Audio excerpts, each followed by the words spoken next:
Yo.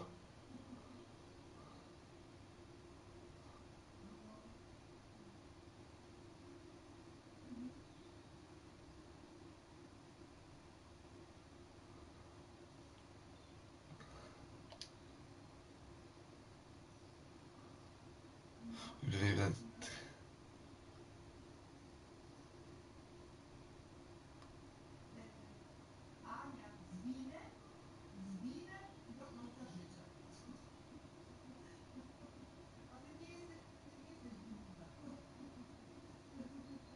Would you like us to display your commedy alongside your creative in any proposal?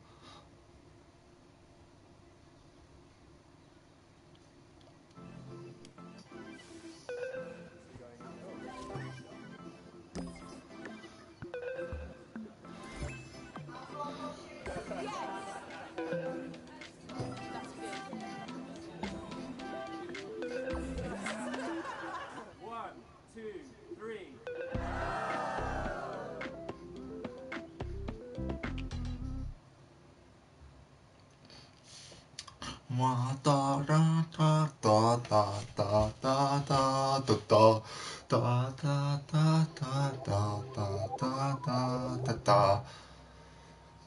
I have it. I genuinely have it. You know how long I've been waiting for this game? Nothing. No movement.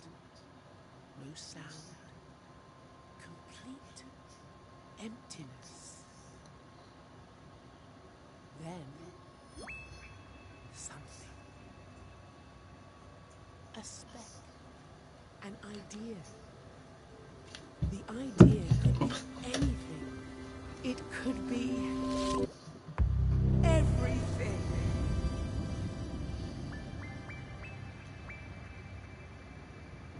Light.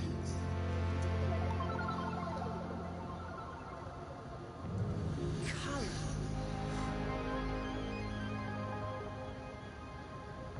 Shapes. Sounds. And most exciting of all, life.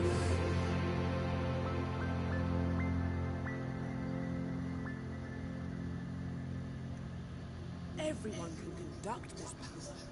Everyone has an imp. Imps are the key to the power. Yo.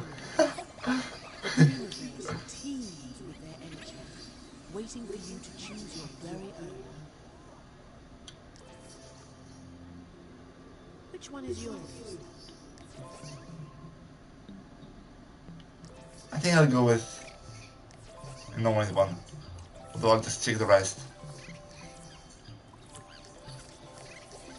Yeah, I think I'll go with this one. Yes! That one belongs to you.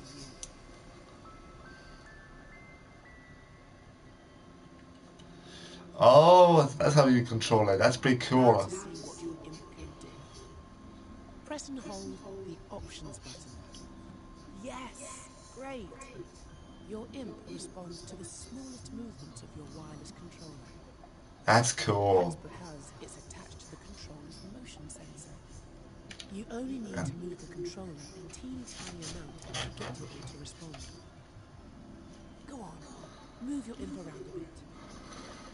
Think of the light bar on the front of the controller as a flashlight beam conducting your imp. You see that little cluster of creativity? Move the pointy part of your imp to touch it. That's it.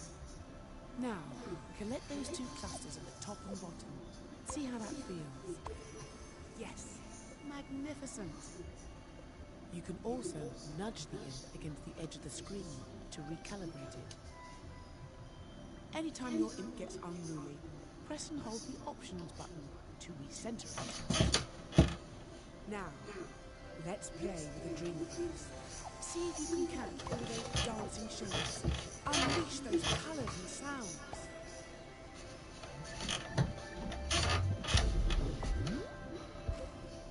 Wow, this is fabulous. Very good. Boom. You're a natural. It's probably mean within dreams. It's a Like, symphony. no shit, but like, See how your ink can affect everything it touches. Wandering, soaring, leaping. Playing through the wilds of your imagination. You're amazing. You're wonderful. You're a dream surfer. You're... what?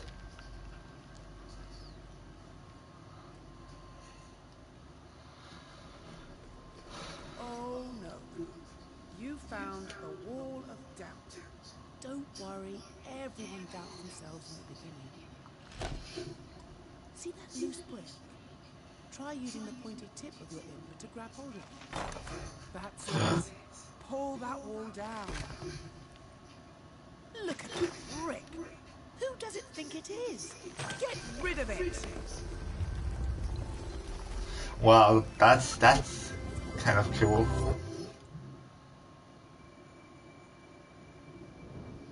Your idea's getting away. Chase it down. Why?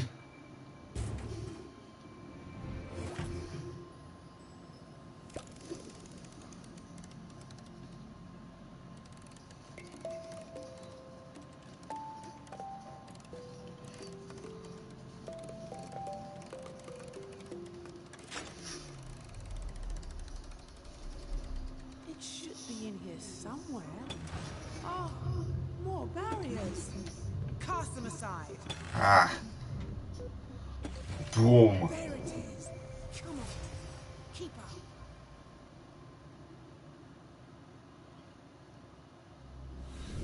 Exactly, chase your dreams. Dark. The only source of energy is you. What can you do? What? 1, 2, 3. Dream. We have light. A good start. If only we had a way of exploring this place.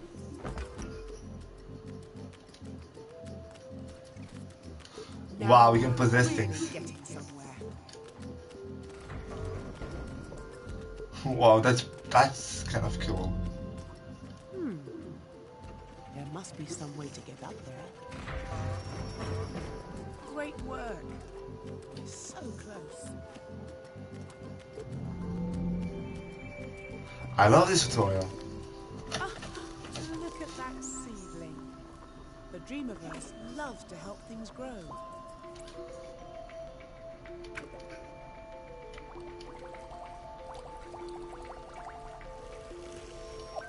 That's it.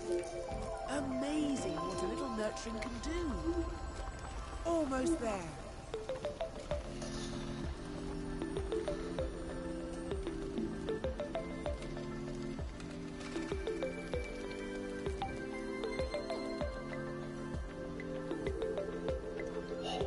Whoa, whoa.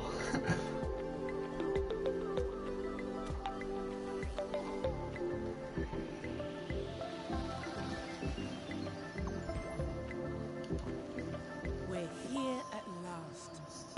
Dreams, your vast, vibrant, sublime universe of possibilities.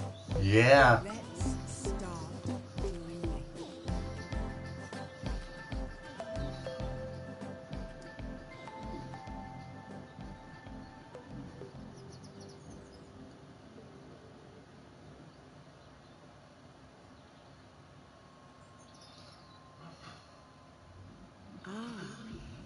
This is your very own home space. You'll always start dreaming from here. As you can see, my little cone friend is happy to help you wander around. You got a prize bubble. Well done. There's a lot more around. They've got all sorts of useful goodies in them. See if you can find a few.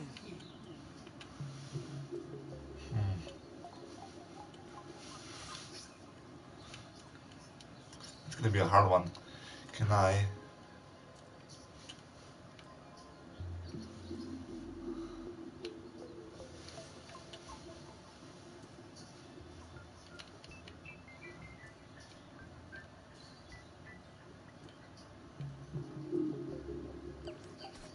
Okay, let's put this.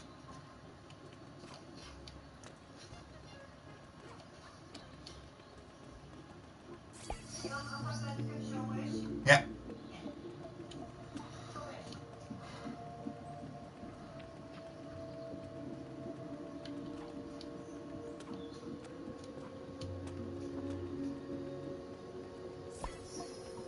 Excellent finds. Now for the entrance to the Dreamiverse.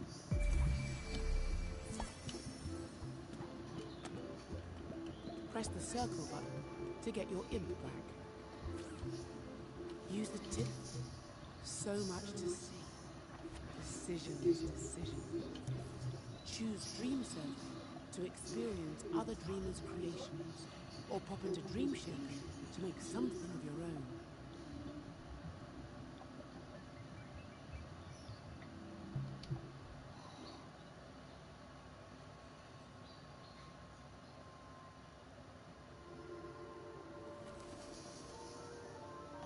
This is Dream Shaping.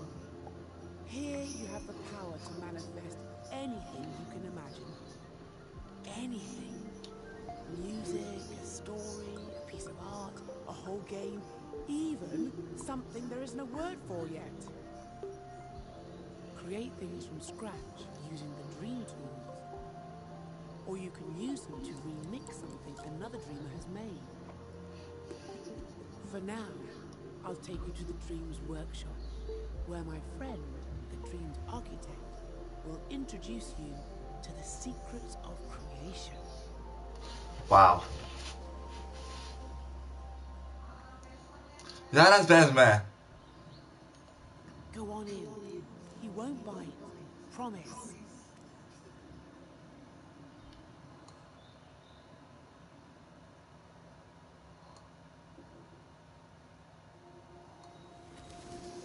So you want to learn the ropes of dream shaping, but you Tom je don't toch know al what hier? the tools are on the shelf, or how to use that intriguing gadget, or you want to know what that strange contraption over there does. Architect, assist us. Ah, hello, Architect. Hello, Queenie. Why am I a squirrel? Just a temporary physical form for you. I like it. It's cute. Well, thank you. It's better than the last one. Now, show this dream shaper how to unleash their creative powers. Done! Follow me, Dreamer. Oh, it's so exciting that you're here. I have been really looking forward to this. There is so much Same. to show you. Gameplay, animation, art. There's no limit to what's possible. This is the Dreams Workshop. Which controller do you have?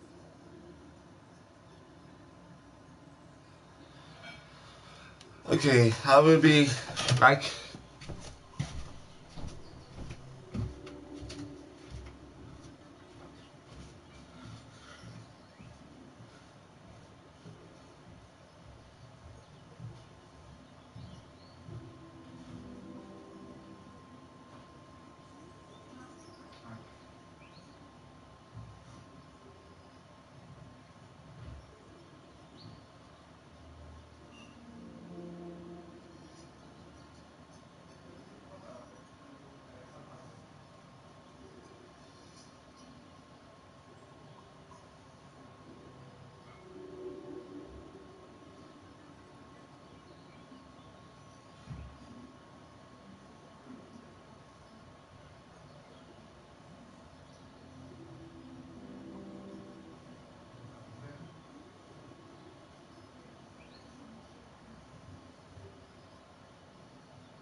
hope you've got your imp under control. I've got some spectacular tricks to show you, and some that are just alright. Make sure you follow the steps carefully if you want to get the most out of this tutorial. It's not just about getting to the end, it's the journey that counts. Shortly, you'll be in edit mode, creating and editing your own scenes. First, I'm going to show you how to move around a scene.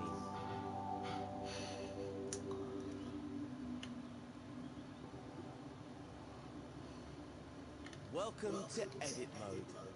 You can see that we're in edit mode because the assembly mode icon is in the top left of the screen. If you ever need to remind yourself of the controls, select that icon with the X button. And select it again to hide the controls. You can also see the assembly menu at the top of the screen. That's where you'll find all the tools and modes you need to construct your scene. The assembly menu is opened and closed by pressing the square button. You won't need it just yet, so go ahead and close it with square. First, I'm going to show you how to move around in edit mode, as it's a bit different from play mode. To give you something to do, I've hidden a puppet somewhere in this scene, which we'll need in later tutorials. I've left some clues to help you find it. Before we search for the first clue, let's start by looking around. In front of you, you can see a floating island with some shapes on it. If you move the right stick to the left and right, you can look around the scene. Is there an orange cone around here? You found it. There's a blue cube around here somewhere too. See if you can find that.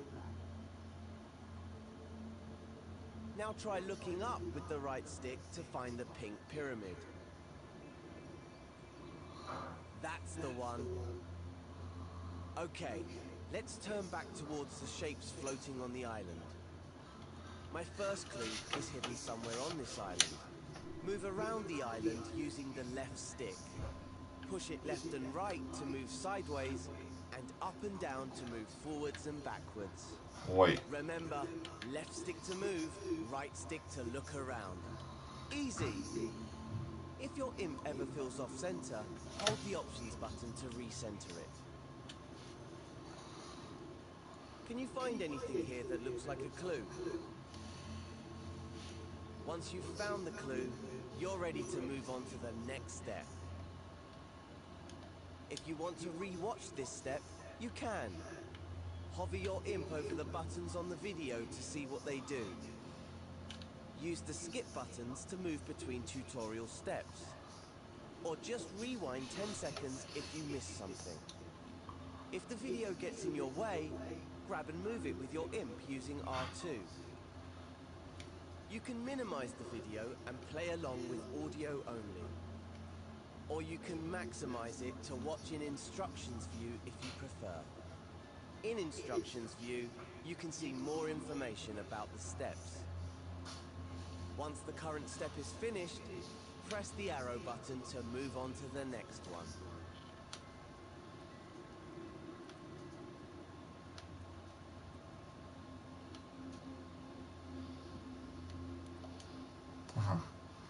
Did you find that clue?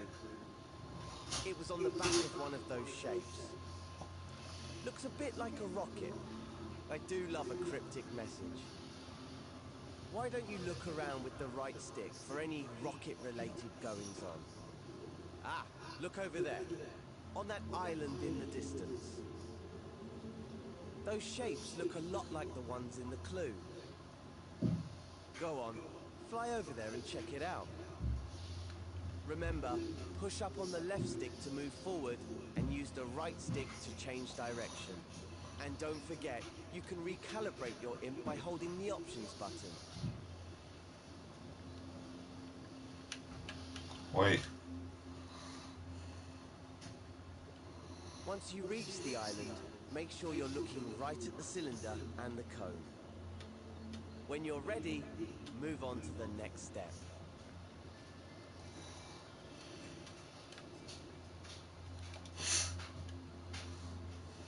Think back to the first clue.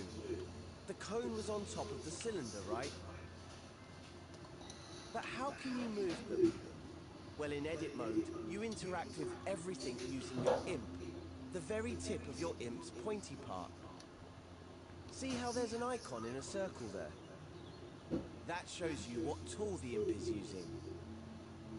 Right now, it's the arrows icon, which means the imp is using the move tool.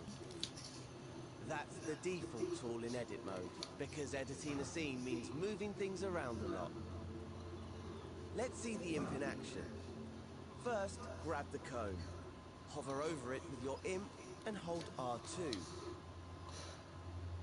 Now your imp has the cone, use the controller's motion sensor function to move it around. Try to put it on top of the cylinder, just like in the clue. Use the left stick to move the cone backwards and forwards. Objects in scenes can intersect and overlap, so it doesn't have to be perfect. Get it roughly into place, and I'll show you how to refine it later. Once you're done, you're ready for the next step.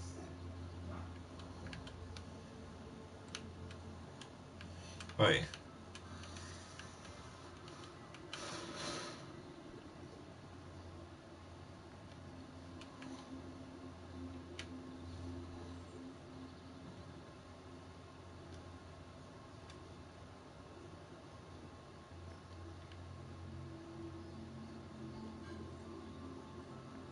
Okay, let's just go with the next step. Now that looks pretty good, at least from this angle. Creating scenes in three-dimensional space means that you should always look at your creations from different angles. The easiest way to do that is with the grab cam. Instead of moving the objects you grab cam moves your point of view around them. Try it out on the cone.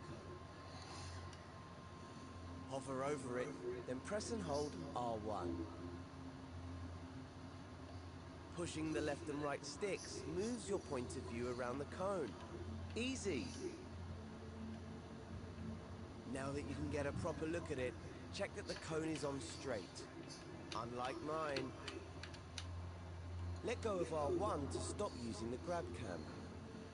And use R2 to make any adjustments you need. Here's a little secret called nudge. If you don't press R2 all the way down, but just hold it lightly, you can move the cone slowly, giving you finer control. What? That's sick. Happy the cone is straight, you can move on to the next step.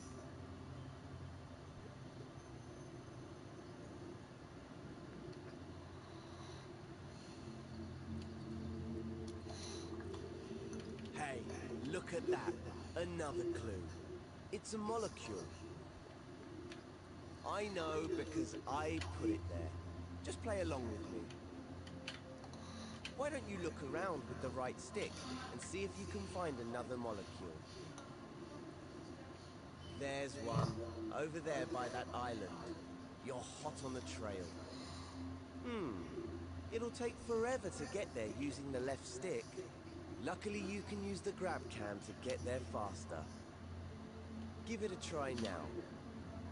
Hover your imp over that orange cube in the distance. Hold R1 to grab it with the grab cam. Then gently push up on the left stick to zoom right over. Just keep holding R1 until you've made it all the way to the island. See? Told you it was quicker. But there's an even faster way to zip around scenes.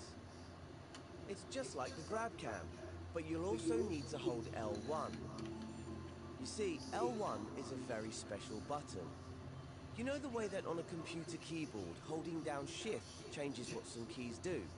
Well, in Dreams, holding down L1 changes what the other buttons do. Maybe it's best if I show you. You see that rocket you built earlier? Hover your imp over it. Now hold L1 and then press R1, the grab cam button. You don't have to hold it or use the stick this time. Whoa! Fast, huh? Try it out again on the return journey. Hover your imp over the orange cube and hold L1. Then press R1 to zoom right on over. Now that you know how to move around quickly, see if you can find the next clue somewhere on this island. Remember to use the grab cam to look around the whole island.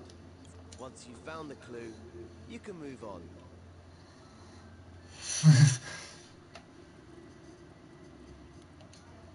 Did you find the last clue? It was on the back of the orange. If I had eyes, I would... Did you find in edit mode using... And if you want to redo, just press the right directional button. You can undo and redo pretty much anything, not just deletions. Oh look, there was a clue hidden in the queue. An arrow. Perhaps there's another one like it nearby.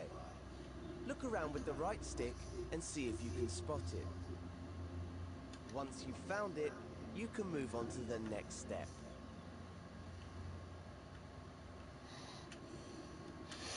You can zoom in so much that you can see the texture of it. That's really cool.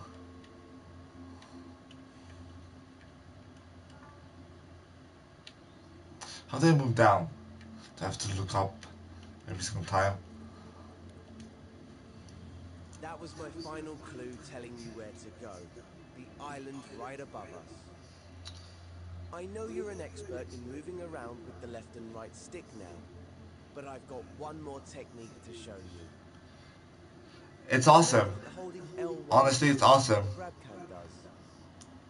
It can also change what the left stick does. Normally it moves you backwards and forwards in the direction you're facing. But if you hold L1 at the same time, That's the awesome. stick will make you move up and down instead.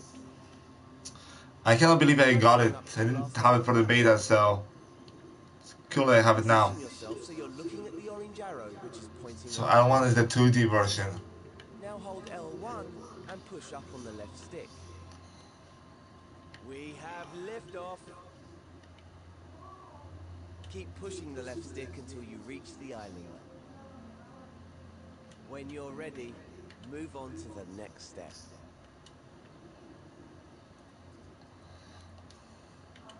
Right, here's the puppet I reserved for you. Let's call her Connie, because she looks like a cone. We need to help Connie walk through the Great door name. to complete this tutorial. To do that, we're going to have to switch over to play mode. Remember, right now you're in edit mode. This is where you create and edit your scenes. In play mode, you can experience the scene just like a player would if they found it in the Dreamiverse. You can't make any changes in play mode, but you can take control of characters and try out what you've made. Switch over to play mode now. Just press the options button on your controller. Need to put the beams, isn't she? She might be able to reach it if you make her jump by pressing X. Oops. I remember now. I always forget to put I'm not doing it right now. It's gonna be amazing. To switch back to edit mode, just press options again, then select the pencil icon. I'm skipping the tutorial right now because If you've deleted the stairs, you can use undo by pressing the left directional button. Just keep pressing it until the stairs come back. so L1 and then down. Okay, press and hold R2 to grab them. Now without letting go, hold L1 and use the left stick to strafe back up to Connie. Place the stairs in front of the door and let go of R2. There, that should do it. It's back to play mode now, remember. Press options I like the and then tutorial. select the controller icon with X. Wait. Before you move, I have to to You'll be make it switching back and smoother. forth between edit and play mode a lot when you're creating your own scenes. It's a great way to test out your scenes, making sure they look and work just how you... Yeah, which is amazing that the fact that play mode. Okay, I think we can get Connie to the next lesson now. All we need to do is walk her through the door. Possess Connie with R2, then climb up the stairs. Once you walk through the door, you'll unlock a variety of new tutorials and masterclasses in the Dreams Workshop, plus some elements to stamp into your home space. You'll also be able to browse the Dreamiverse, remix elements, or even create new ones. What are you waiting for? Get in there.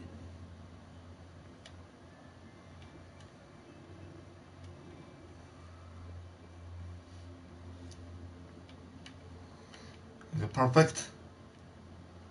Yeah, I think it's perfect. So, it doesn't have to be perfect. Yeah, it's close enough, that's fine.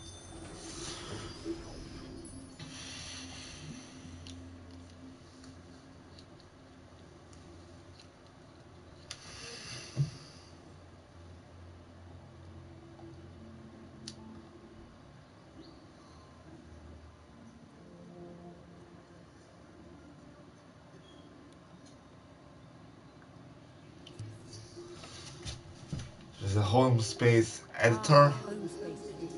A great place to start your creative journey. We're still working on this right now. In time, you'll be able to put things you've made here so it feels like your own. Look at all the wonderful things you've found. There's lots more where these came from. And look at the things the folks at Media Molecule left for you in MM stuff.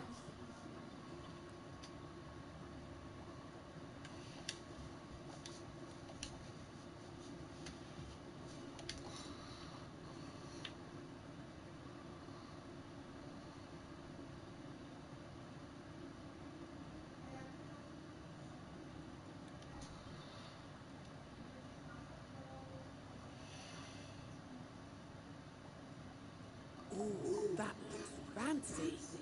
Where's nice for it to go?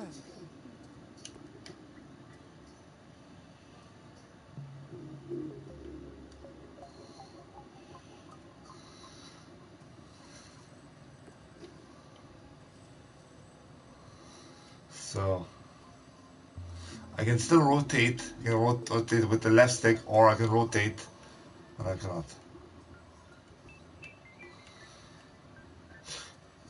Okay, so that's how we get the rest.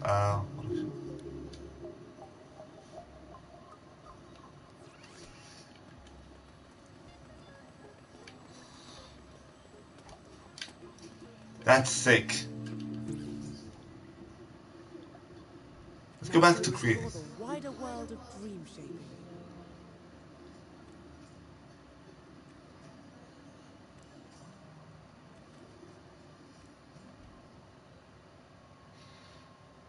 Dream shaping. What's that all about? In a moment, you'll be creating and editing your own scenes in edit mode. Scenes are like levels in a game, or scenes in a movie. They're made up of elements. Elements are like props, sets, music, effects, and characters. Anything that you can build inside a scene and save to the Dreamverse.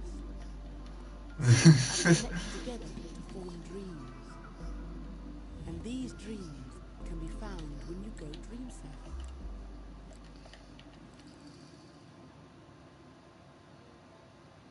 This amp is the most powerful thing.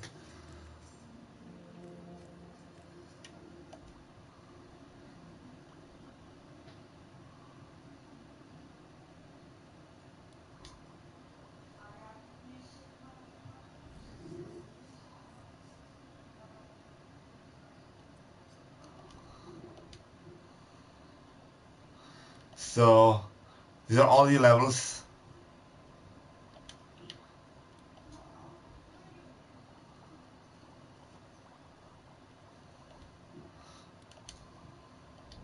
Let's just play this.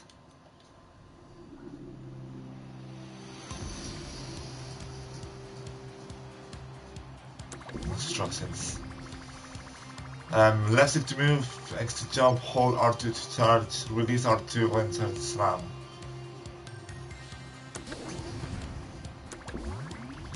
So X, okay, so R2, yeah, R2.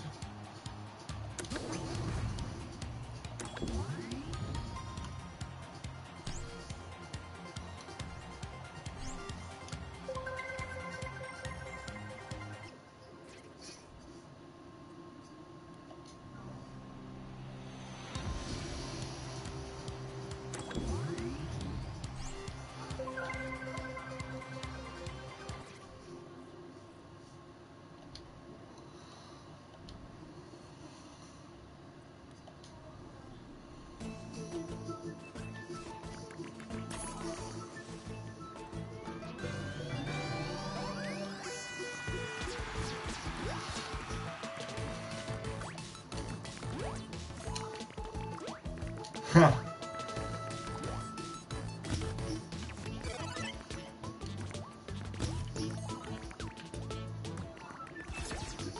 That's cool. And I died.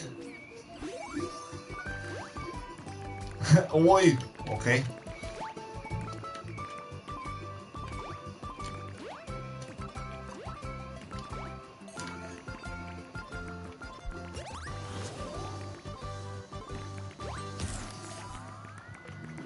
Okay, I have no idea what was that. But let's go. As fast as we can. There's a shortcut that we can take. So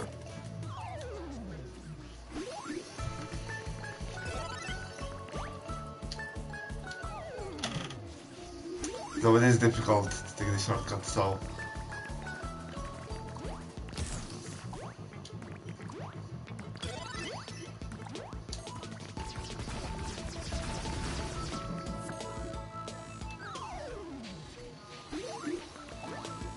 oh.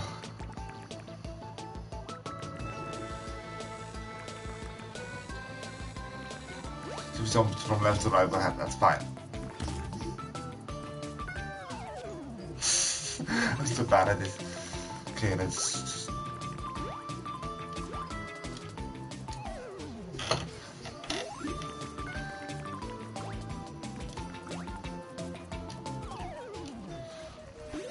So if there's a cube, jump.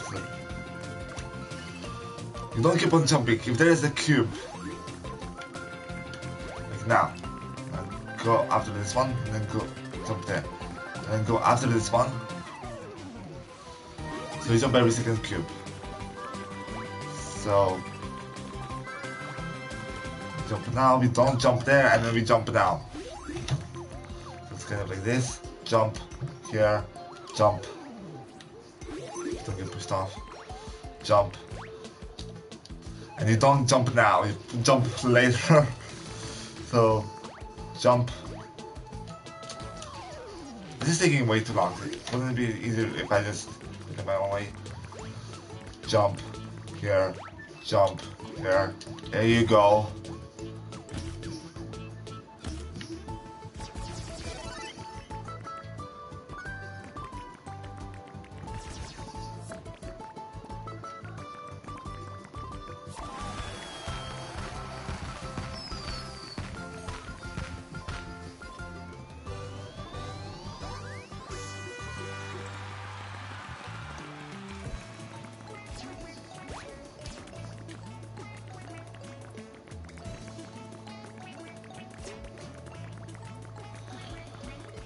That's cool.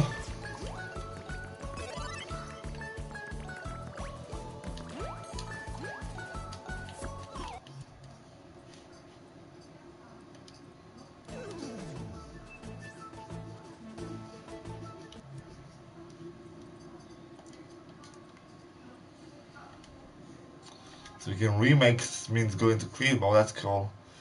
But let's just start from scratch. So there are different things you can search. What it is.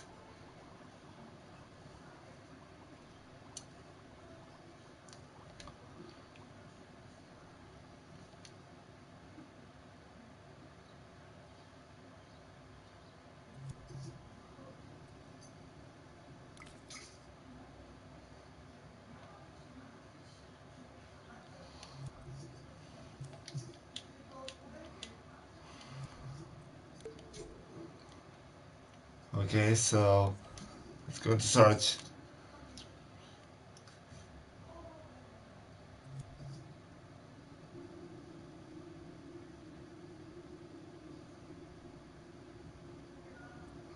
Okay,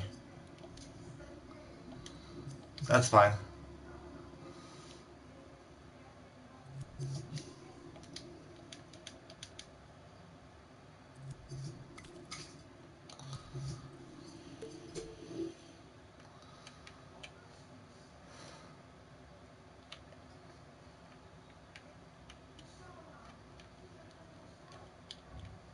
What can I do?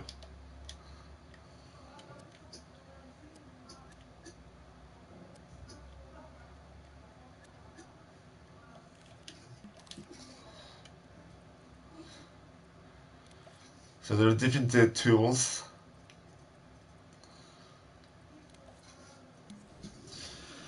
Let's try to look for something.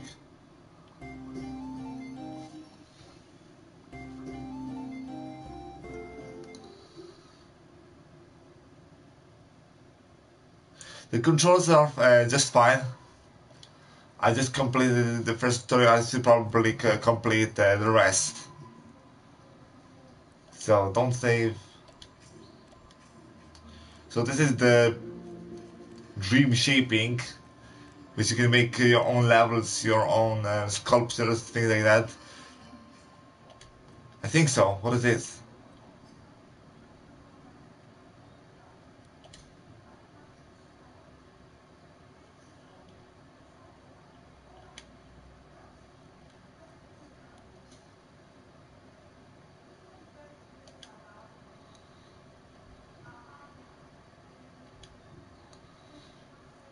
I think this is where all your levels are.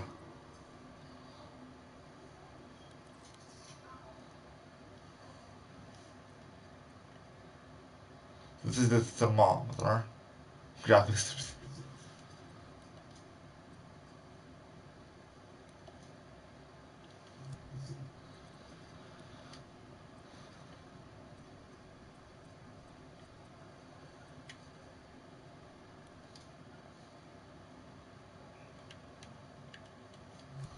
I have no idea what is this, but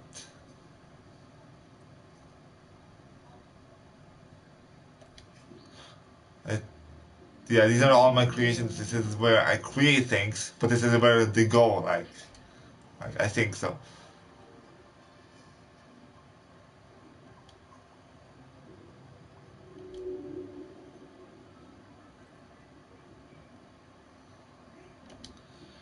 So how many tutorials are there?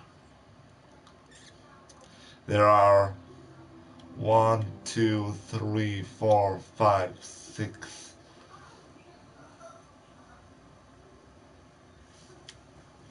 There are like 7 tutorials, maybe more. You too. There are 2, 3, 4, 5, 6, 7, 8, 9, 10 tutorials. But there are like a couple parts to it, so this guy has that. So I need to complete. Okay, that's 4, 8, 10, 11, 13, 15, 18, 19, 21, 23. 23 parts to complete. And I just started dreaming. Let's complete all the tutorials. Now you've got the hang of moving things around in edit mode, it's time to master manipulating objects. Just as well, because Connie's friend Cuthbert fell asleep in the Dreamiverse and got stranded. Yes, Oh he's a no. cube with legs. Connie didn't choose her friends. I did. So, we need to fix Oh, these that's sad. if she's going to reach the flag and get to Cuthbert. Before we start, you can switch to play mode to see how a player would experience this scene. You'll always need to test things out in play mode while dream shaping, so it's a good habit to get into. Once you're in play mode, take control of Connie with R2, and we'll see how far she can go. Start by jumping over to the first platform. Oh dear. Looks like it's too far for Connie. Move that first platform.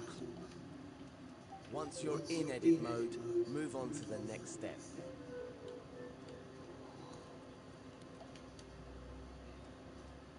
We have to do something about these platforms if Connie's gonna reach the other side.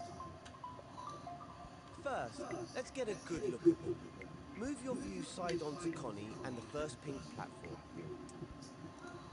Don't forget, you can hold L1 while using the left stick to strafe up and down. See the dotted outlines? That's where the platforms should be. So let's put them in place with the Move tool. The imp has this equipped by default. To move things, hover the tip of your imp over them and press and hold R2. Move it where you want it and release R2. Try it now with the first movable platform. Grab it with R2, slide it over so it lines up with the pink outlines, and release R2. You can get a slower, more precise movement if you hold R2 softly. Use the left stick to move the platform backwards, forwards, left and right. And if you need to try again, just undo your action by pressing the left directional button. You may have noticed that objects move more freely here in edit mode than in the home space. That's because their auto guide gadgets are disabled by default in the guides menu. I'll explain more about this in another tutorial, but for now, you don't need to worry about it. It just means you have more freedom to dream shape. When the platform is in the right spot, you're ready for the next step.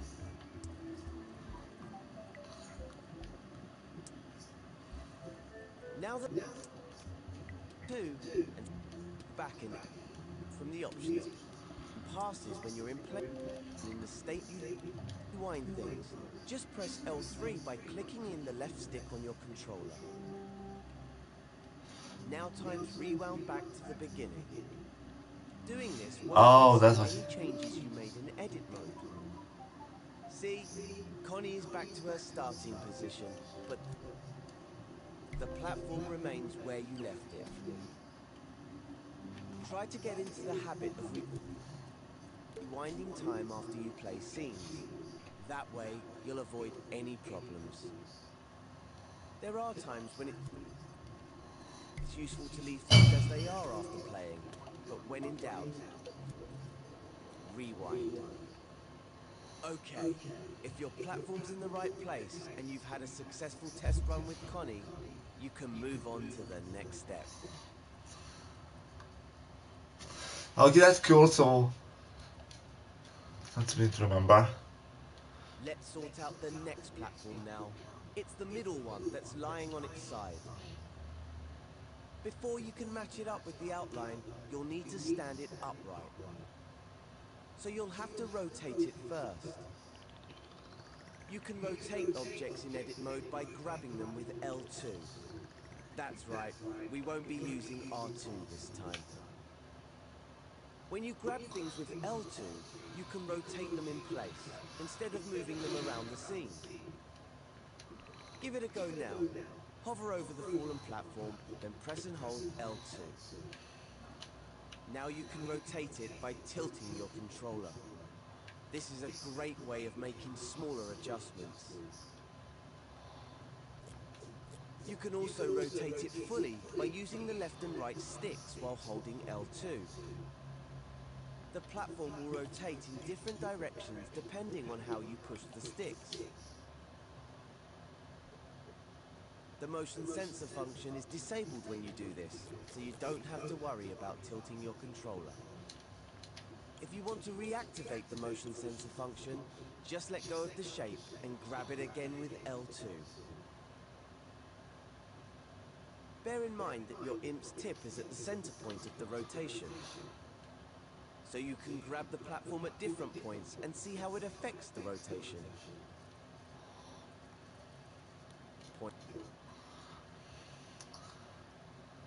Bear in mind that your imp's tip is at the center point of the rotation. Bear in mind that your imp's tip is at the center point of the rotation. Different directions depending on how you push the sticks. Different directions. You can also rotate it fully by using the left and right sticks while holding L2. The platform will rotate in different directions depending on how you push the sticks. The motion sensor function is disabled when you do this, so you don't have to worry about tilting your controller. If you want to reactivate the motion sensor function, just let go of the shape and grab it again with L2. Bear in mind that your imp's tip is at the center point of the rotation, so you can grab the platform at different points and see how it affects the rotation. All that rotation make the platform a bit wonky. So let's undo all that with the left directional button and start again. Grab and hold L2 over the platform and try to rotate it into a vertical position. Once you have it more or less upright, you can let go of L2. This time, grab the platform with R2 so you can move it into the matching blue outline. Remember, holding R2 more softly will let you move the platform with more precision. And if you're feeling really adventurous, you can try rotating it with the touchpad too. That's quite a lot of buttons to remember, isn't it? Well, if you ever forget what to press, just look at the prompts around your imp. Or select the mode icon in the top left of the screen with X. They'll show you what buttons you can use in any situation. Practice rotating things with L2 until you're comfortable. Then move on to the next step.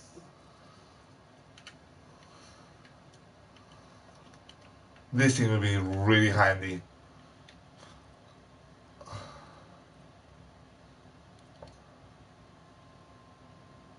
Now that you know how to rotate objects, here's a useful tip. When you rotate something by hand, like this platform, it might end up a little wonky. But there's a really simple way of fixing that. Triangle. You can realign objects by grabbing them with L2 or R2 and then pressing triangle. This will snap whatever shape you're grabbing to the nearest right angle. Make sure you're grabbing an object before you press triangle though, or you might end up deleting it.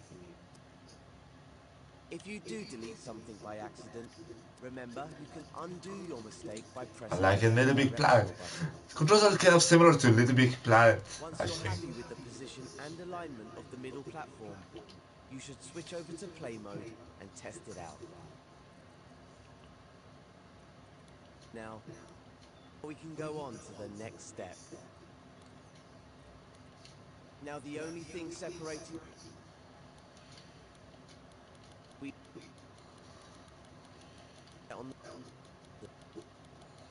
and if it gets too tall, you can just hold the down directional button to shrink it. Let's see how big the... Now that you know how to move, rotate and scale things, you should be able to get the final platform into its matching frame at the Jesus right Christ. height. This thing is big.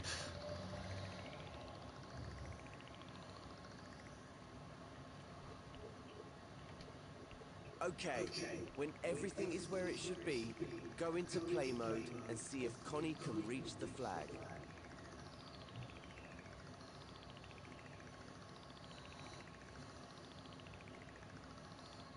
Once Connie reaches the flag, head into edit mode again and go to the next step.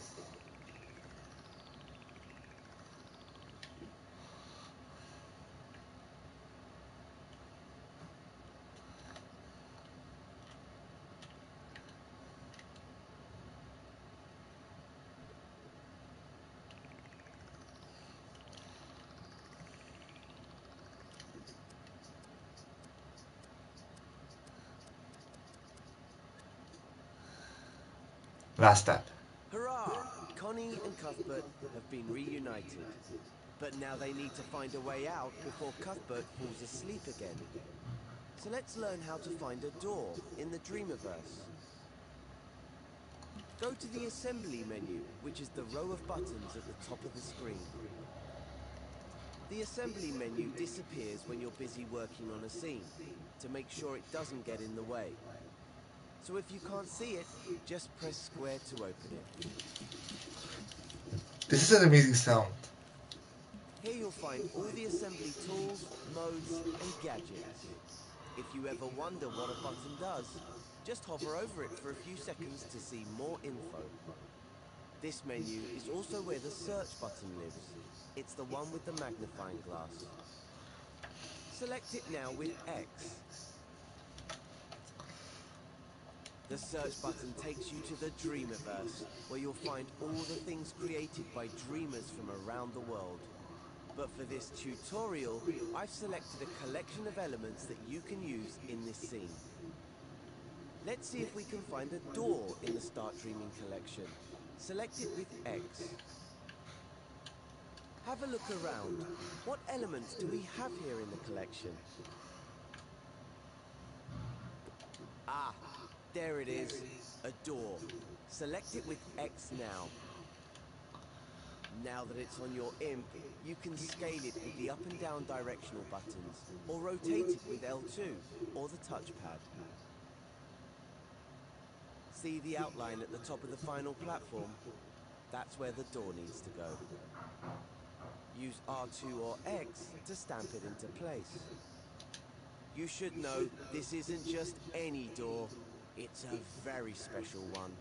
Because of the animation and logic built into it, it will magically open when Connie goes near it. Notice how your imp still has a door attached even after you've stamped it down?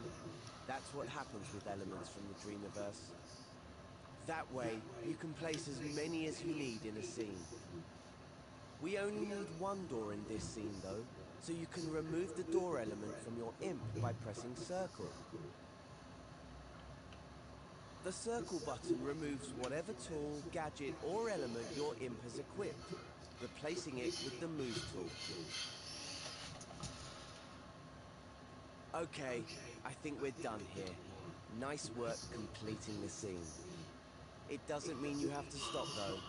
If you're feeling creative, why not come up with different ways for Connie to get across the platforms, using more elements from the collection?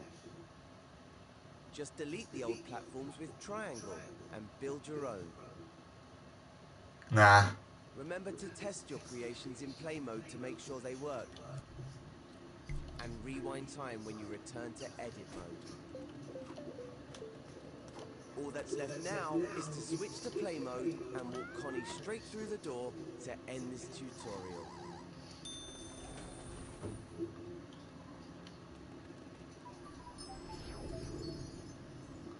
Hey. Okay, wow.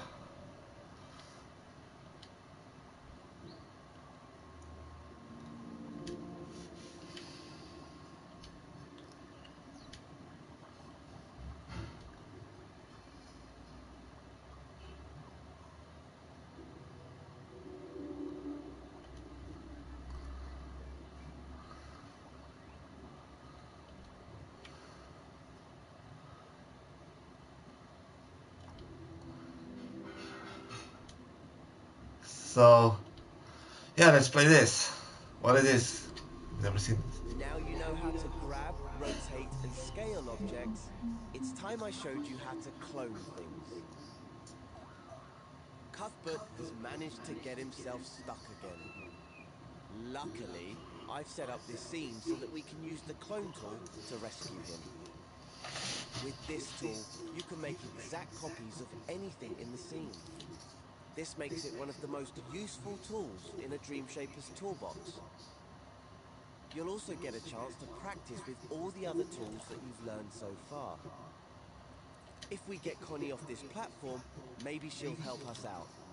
Let's use the clone tool on this one small block to create a bridge. Remember how we used the L1 button to modify how the grab cam and the left stick work? Well, it can also change how the grab button works. Hover over the floating block with your imp and hold L1. Now grab the block with R2. And remember that if you press it gently, you can move it more slowly. Now you have another block. That's because grabbing things while holding L1 creates a clone of that object. Once you've created the clone, you can release L1, but don't let go of R2 until you're ready to place it in the scene.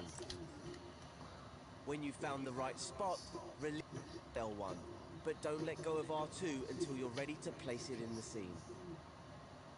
When you've found the right spot, release R2 to put it down. You can treat a cloned object just like you would any other element. You can move it with R2 and rotate it with L2.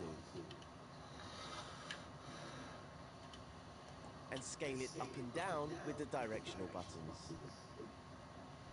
Of course, anything you do to the block can be undone with the left directional button. You can even clone the cloned block. Let's do that next. Hover over it, hold L1, then press and hold R2.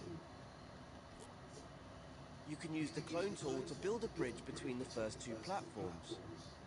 Or you can create floating blocks for Connie to jump on.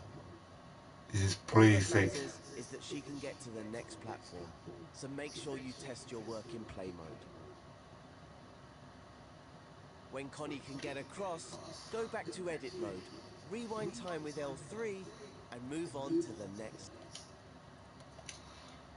Getting Connie to that third platform looks easy enough. There's half a bridge between them, so we can just clone this block to finish it off.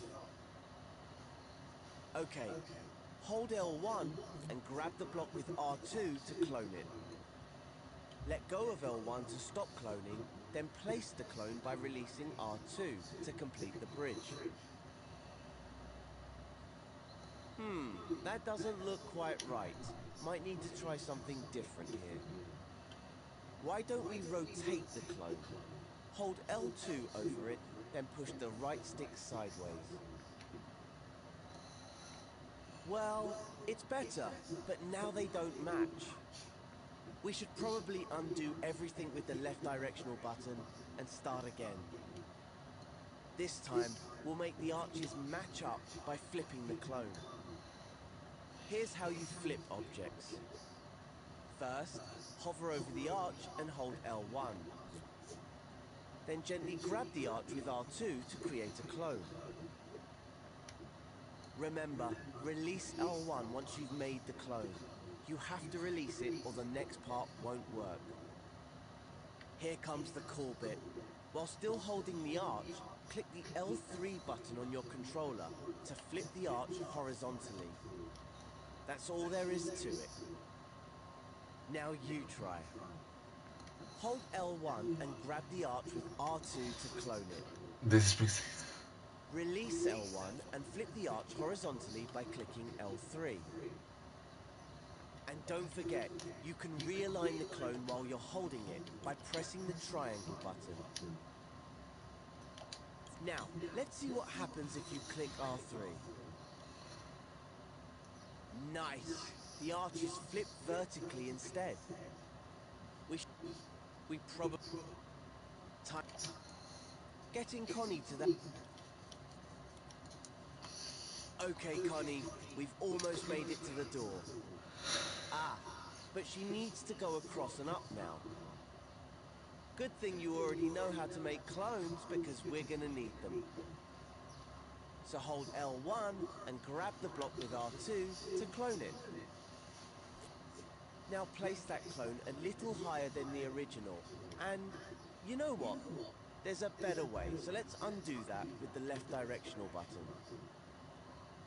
We're gonna try a new technique called repeat cloning. Yeah, how do you do that? I bet you can already guess what it does. That's right, it lets you make lots of clones at once. Let's give it a go. Hover over the block again, hold L1 and press and hold R2. Release L1 once you've made the clone, and move the block up and along. Don't put it down yet, though. This is where you become a cloning expert. Without letting go of the first clone, press the right directional button to create a second one. And, you guessed it, another press will create a third one. In fact, you can just keep pressing right to create more and more clones in a sequence. And if you make That's too better. many, no problem. Just press the left directional button to remove any clones you don't want. As you can see, all the clones are spaced evenly, and you can move the whole sequence by simply moving the clone that's on your But how imp. long? Well, it took a really long time If to you make move the this game. clone up, you can create a staircase. As always, put it down by releasing R2. Once the clones are in place, they won't be in a sequence anymore. You'll have to edit each block individually. See the dotted line around them? That's a selection. When you put repeat clones down, they're always selected automatically. That means you can move them as a group. If you only want to move one block, you can deselect the group by pressing circle. If you want to find out more, there's a whole tutorial on selecting and grouping objects. Move on to the next step when you're ready. That's cool.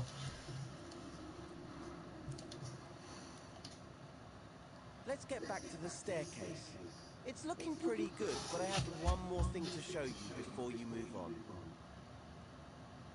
Let's get rid of all the clones we've made by pressing the left directional button a few times.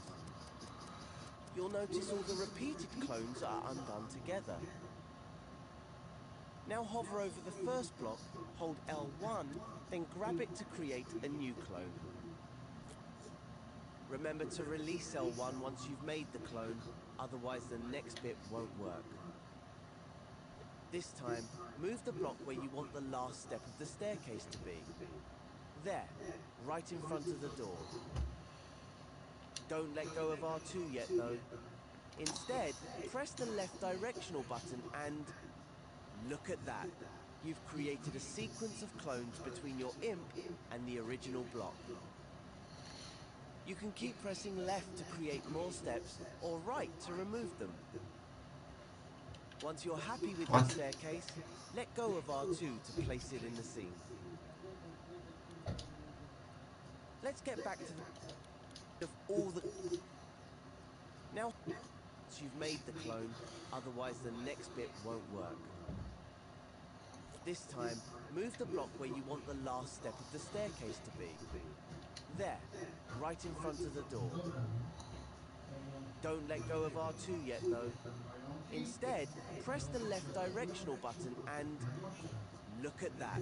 What? You've created a sequence of clones between your imp and the original block.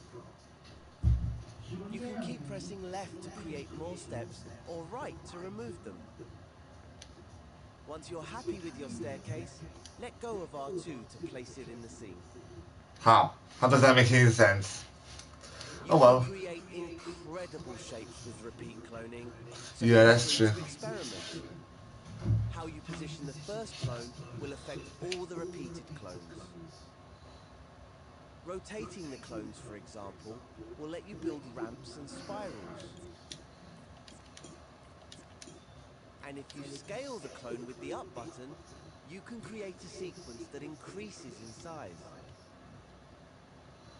So try different approaches and see what you can come up with. If the path is clear for Connie, switch over to play mode to test the scene. Get Connie to the final platform, then get her to open the door for Cuthbert. If you feel like you've mastered cloning and flipping, walk Connie through the door to complete the tutorial. Good work.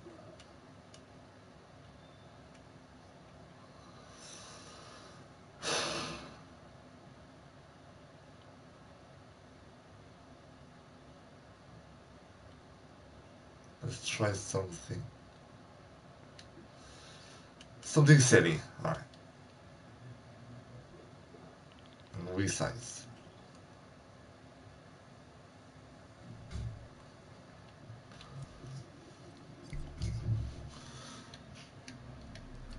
Alright.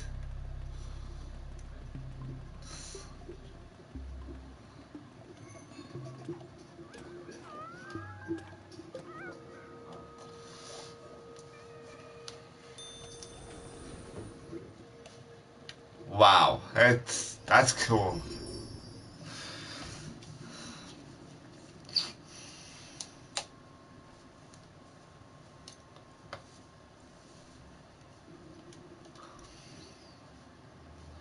Last part.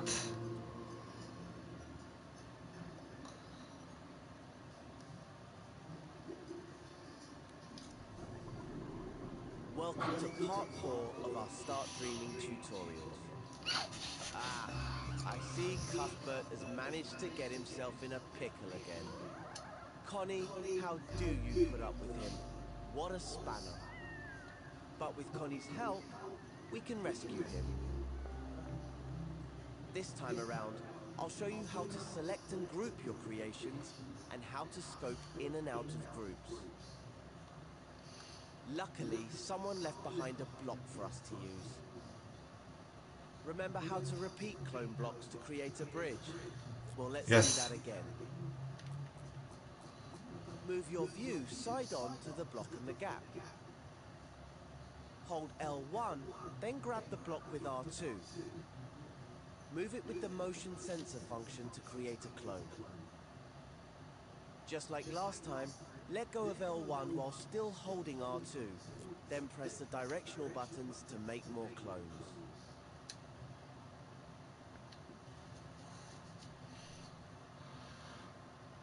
If you rotate the first block a little before you clone it, you can make an arch.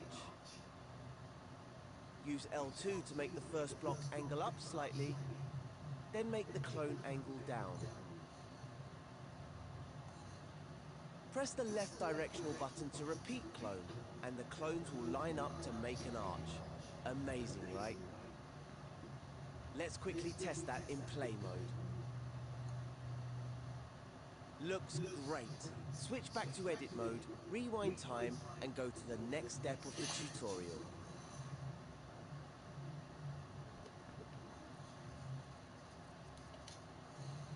Now, you probably noticed that all the blocks, the original as well as its clones, were selected automatically after cloning.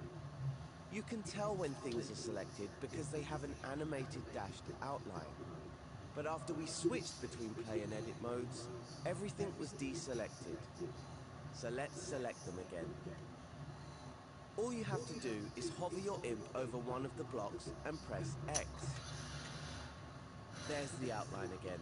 Now do the same to the rest until the whole bridge is selected. Can you see how each block has its own outline, with a double line where they meet? That's because they're still individual elements. You can deselect them one at a time with X, but it's much quicker if you deselect them all at once with circle. Give it a try. There's also a faster way of selecting multiple objects. Just select one as before, but this time keep X held down. Now move your imp to select the others. Better than selecting one at a time, right? So Yeah. much faster. Like in Little Big Planet. The great thing about having multiple But the thing is objects that you selected square. is that you can manipulate them as if they were one object. For example, if all the blocks are selected, you can clone the bridge sideways to create a double bridge. Plenty of room for Connie to cross it without falling off the edge. Try it in play mode. Once Connie is across the gap, go back to edit mode and move on to the next step.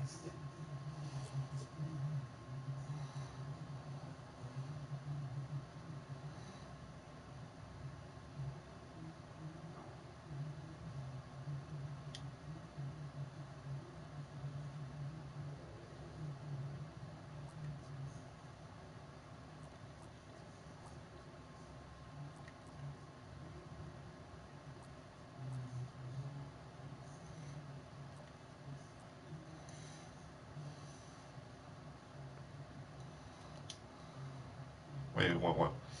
I need to do this properly. So, if you hold down X, select all of these guys, then press L1 or 2, make a clone.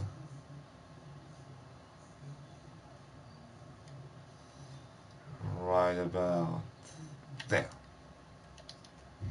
Next step. This is going to play more. This bridge would be really useful to help Connie cross to the next platform. Use X to select all the blocks again. If we're going to use this bridge a lot, we can make it into a group. That way, it will behave like a single element and you won't have to keep selecting all the blocks. Have you noticed the menu at the side of the screen? It appears when you have one or more objects selected. That's the context menu. The options it gives you will depend on the situation you're in. In this case, all the buttons relate to selected objects. Look for the plus sign. That's the icon for the group button. The number next to it tells you how many objects you've selected. You can use this button now to turn all of those blocks into a group. There we go. The bridge is now a single element. You can tell because it has one outline around it instead of one around each block. And if you look over at the context menu, you'll see the group button now says ungroup. Use it if you want to break a group up. But we still need it to help Connie. So let's clone this bridge and place it between the second and third platforms. Just like before, hold L1 and grab the bridge with R2 to clone it. As always, remember to let go of L1.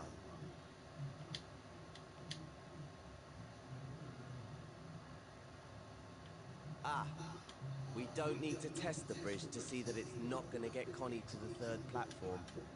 But don't worry, we'll fix that in the next step when you're ready to move on.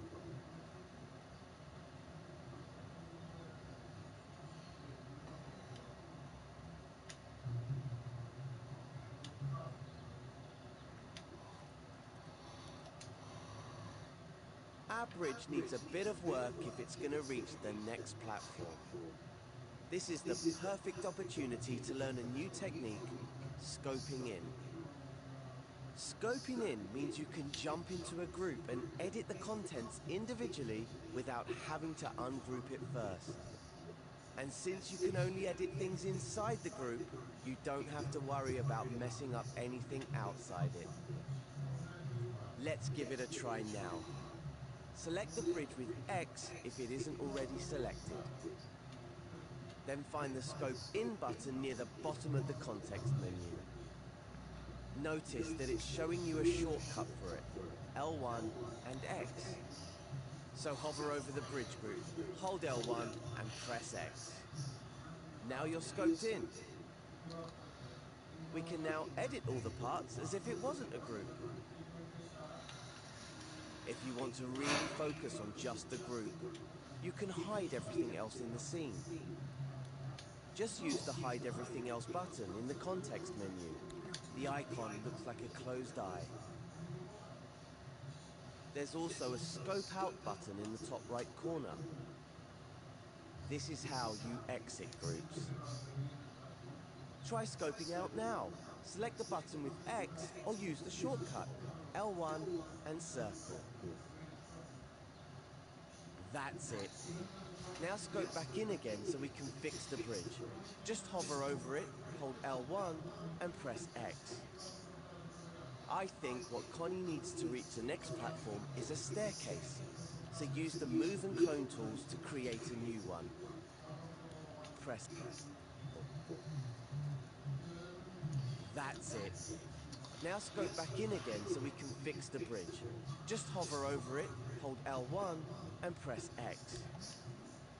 I think what Connie needs to reach the next platform is a staircase.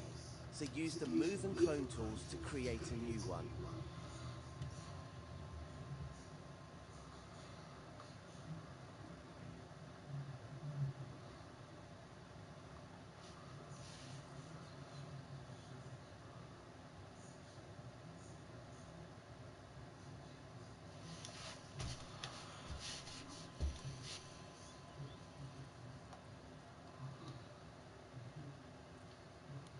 mode. Rewind time and move. Is your staircase working? Fantastic. Now Connie just needs a bit more help to save poor old Cuthbert from his predicament. Luckily, you can clone your staircase group to reach the final platform. Use the clone shortcut L1 and R2 to copy the staircase group to the last platform. Don't forget to let go of L1 once the clone has been created. That's how useful groups are. If you select the group, you'll see a button in the context menu that saves the group as a new element. Saving a group as a new element means you can use it in other scenes or share it in the Dreamiverse. You can't do that in tutorials, but you can everywhere else. Now that you've mastered selecting and grouping, I'll leave you with a thought to ponder. You can also make a group inside a group. With that, I'll let you experiment. Once you're happy that you've mastered selecting, grouping and scoping, you have just one thing left to do. Go into play mode and take Connie and Cuthbert to the exit. I did it my own way.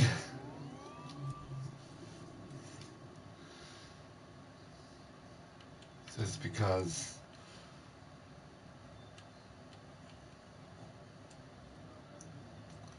I felt like it, so.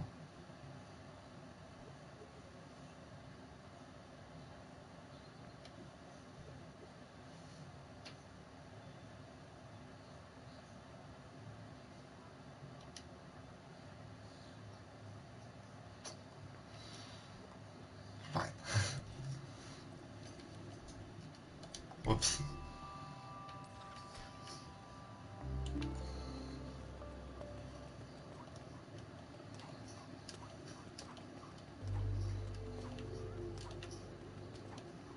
Yes, Connie. Eh.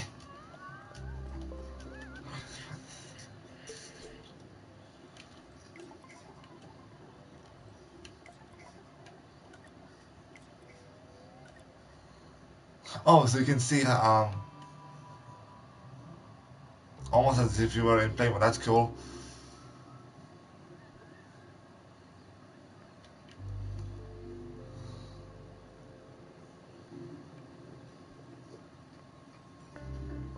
Right. So let's go and play the game.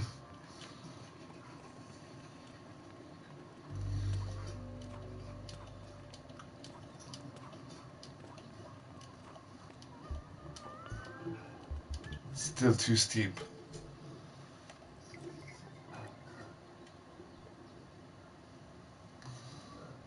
So let's.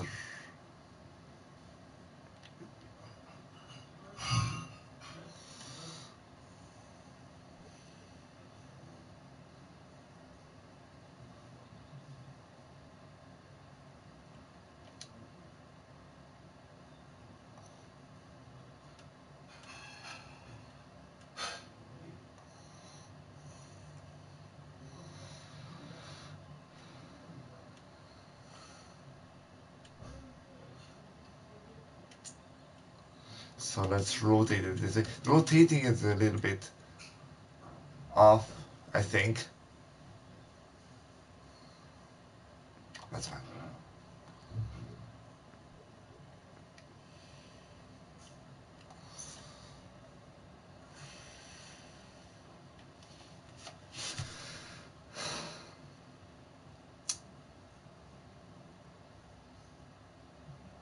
Still getting used to the controls because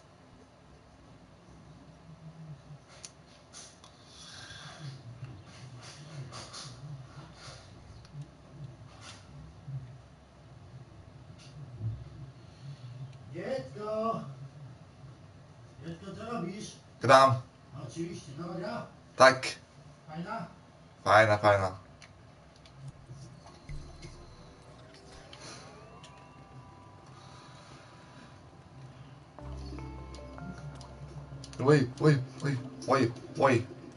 Wait.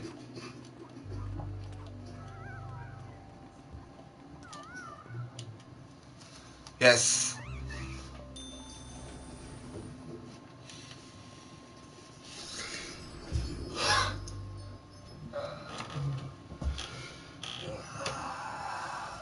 I just cannot believe it.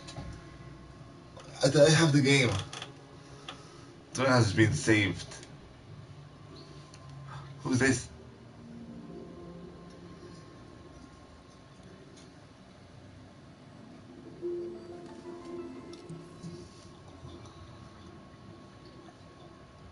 Let's go dream surfing.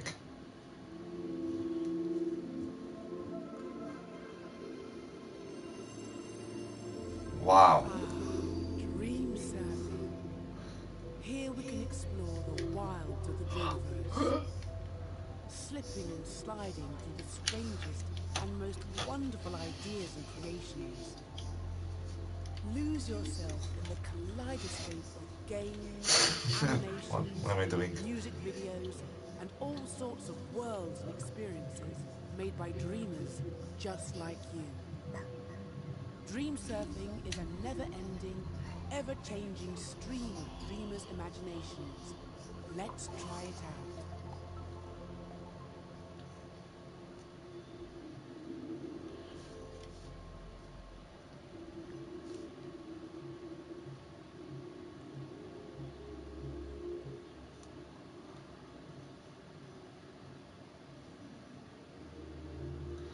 You are level 3. You are still finding your way in the Dreamverse, so we can't assign you a persona yet.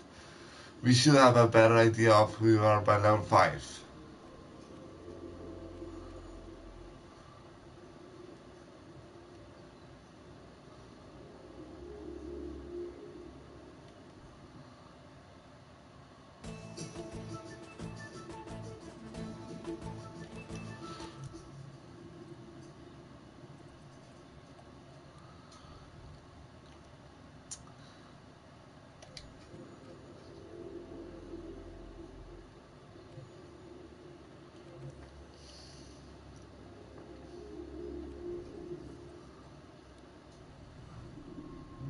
So this is a level made by someone. Jesus. It feels kind of weird. Looks really awkward. The having the follower.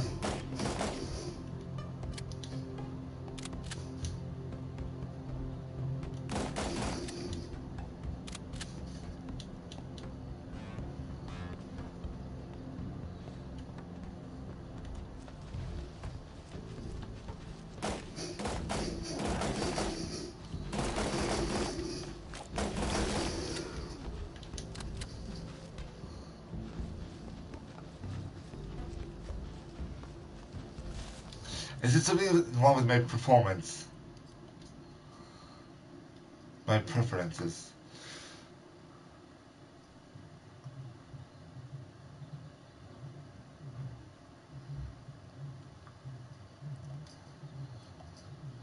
Controlling amount of visual feedback in okay, the menu position wireless controller.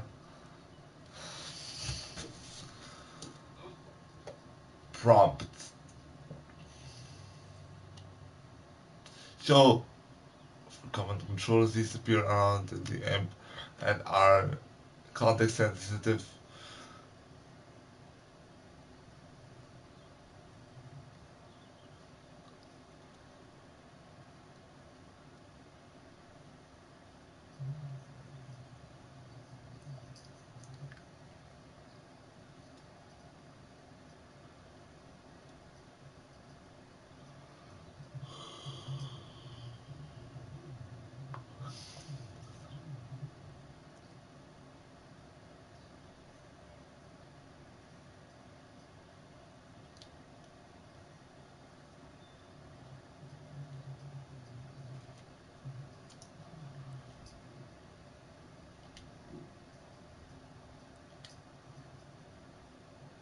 So there is nothing wrong with the level. Like there is nothing wrong with me, it's just the level, it's just... Yeah? It did.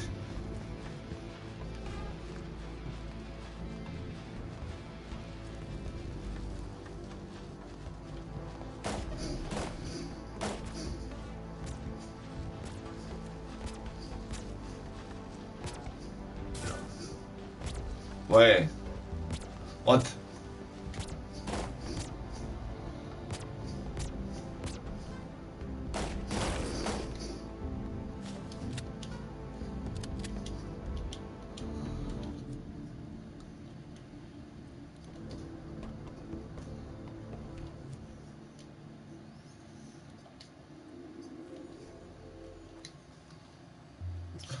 Wonder what else can we do? There's the home space editor. Oh yeah.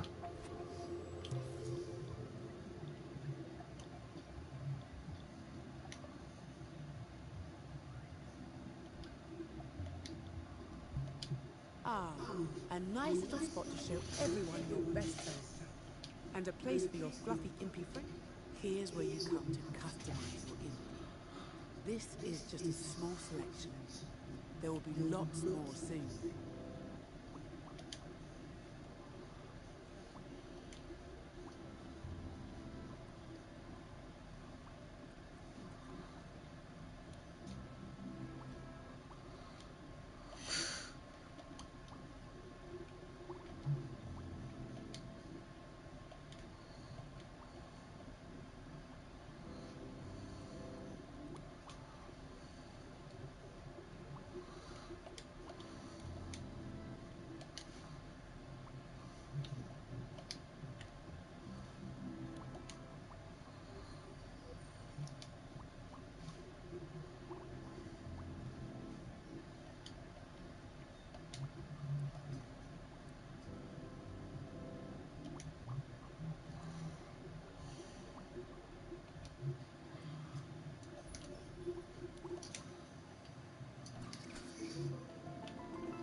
That's cool. It's a community jam.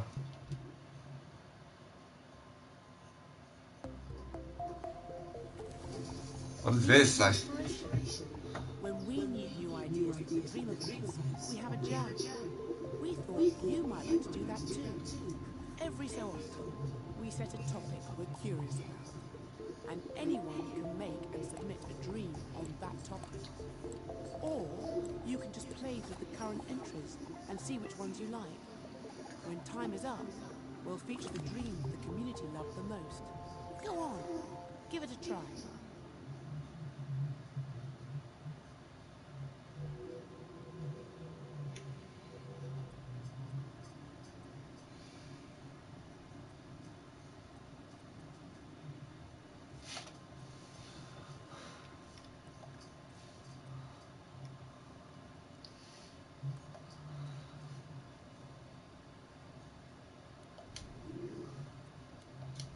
Oh yeah, this thing. This guy.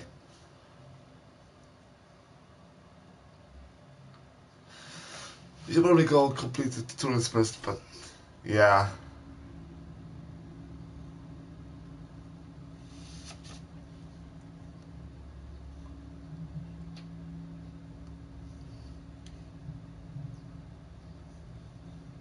Disclaimer is a little bit too long.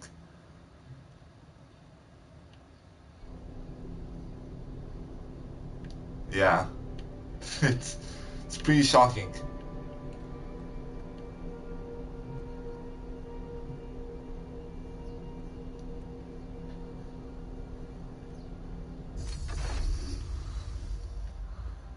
Camera is kind of weird. Yo.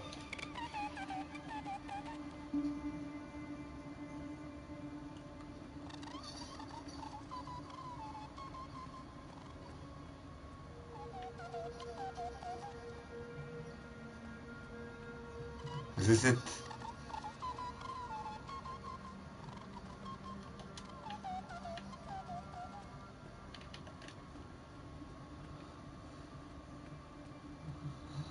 I think that's it. Oh, never mind. Look at that. Thought there would be story mode. Could be a bit closer, but that's fine.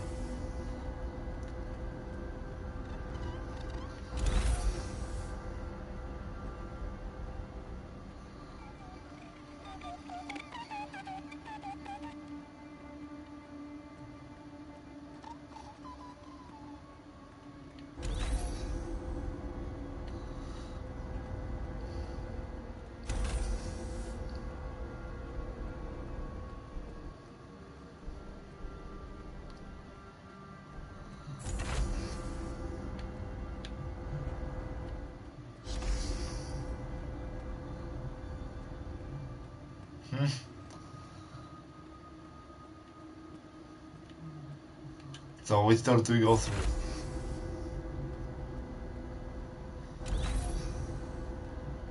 Is that where we just came in from?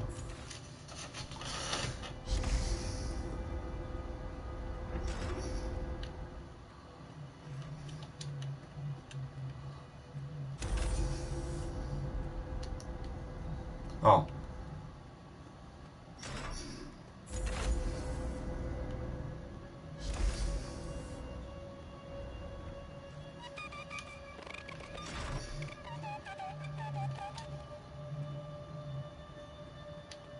The control room, yeah.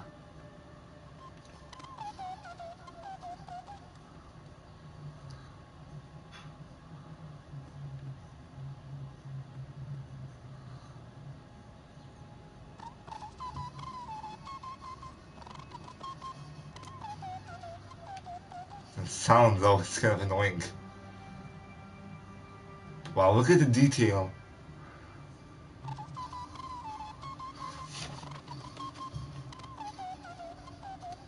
Although what I really don't like about dreams is the texture. Look at the texture of that. It's kind of like blurry.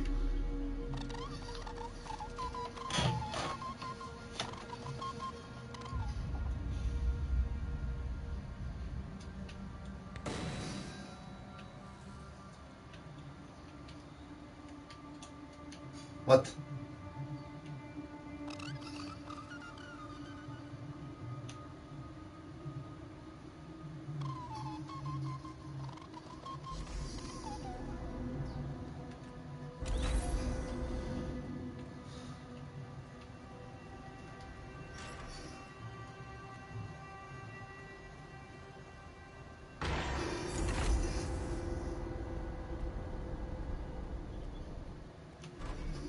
Not this guy.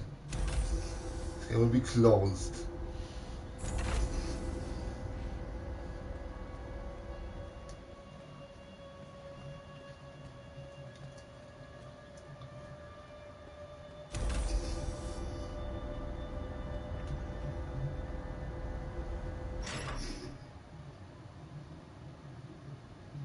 Why? What's wrong in being here? Why do you want to get out?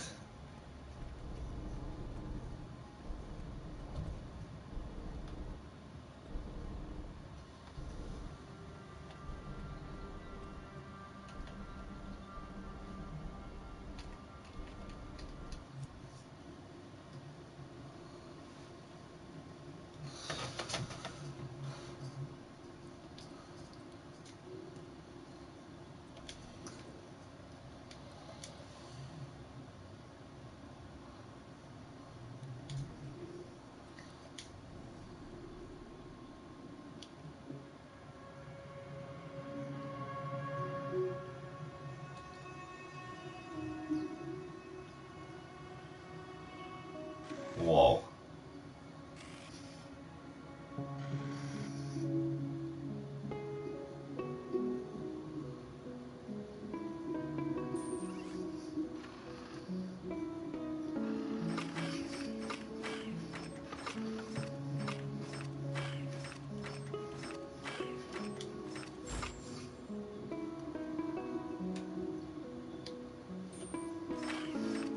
That's cool.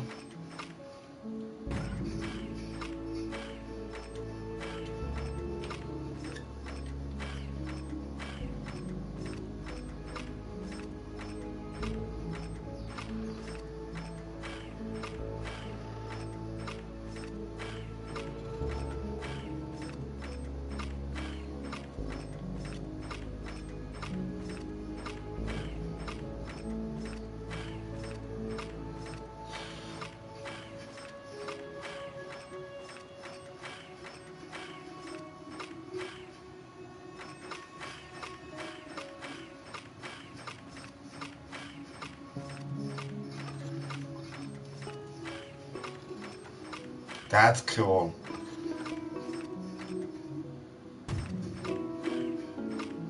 How he falls? It's kind of cool.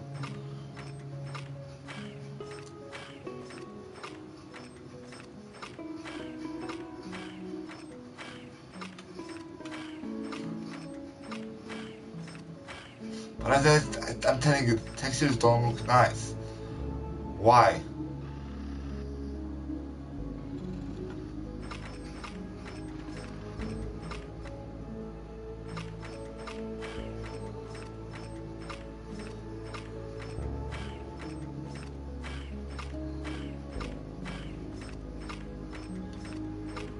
Why do they have these blurry thing?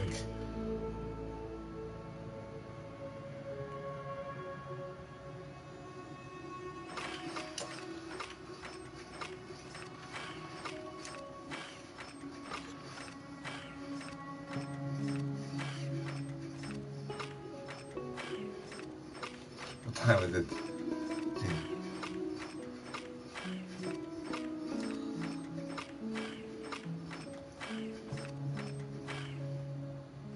Come on. Come on. Okay, fine. And you finally get my dreams come true though, that's really cool.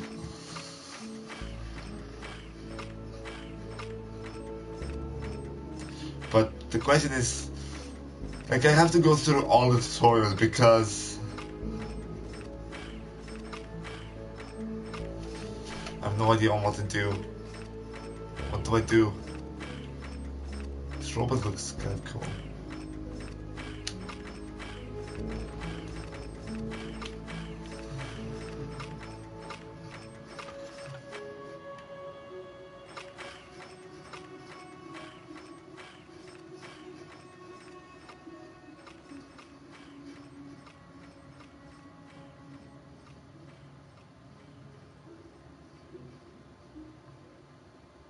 The journey is never completed. This was made within like a couple weeks of dreams, which is amazing. So the first couple hours I will spend, I'm gonna just like that. Although I wonder if there's a possibility to use different textures. And having this kind of squiggly texture.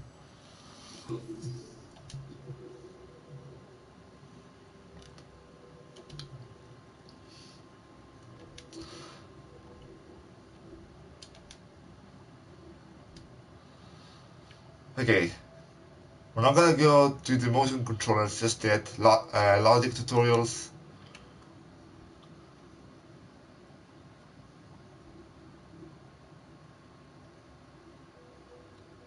Let's go with this.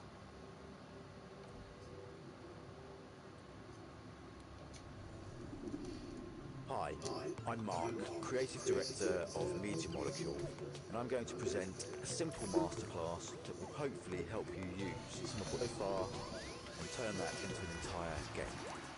We're going to be focusing on a remix of the Dreamiverse Dash game. That means take a copy of something, mess around with it, which is always a really good way to learn.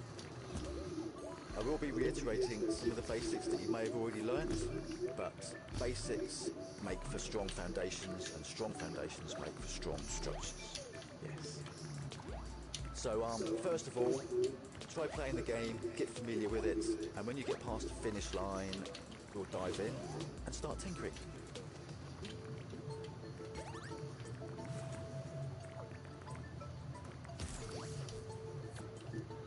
Aha.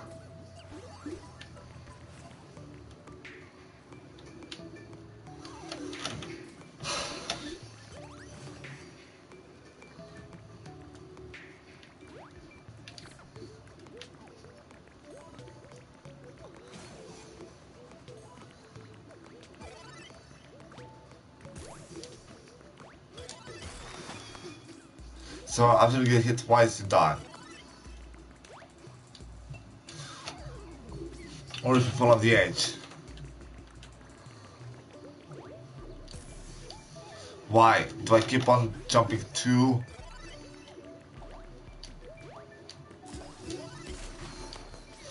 I have to, no, because with speed you have to kind of like stop. Nice and even jumps. You see what I mean by saying with speed. What?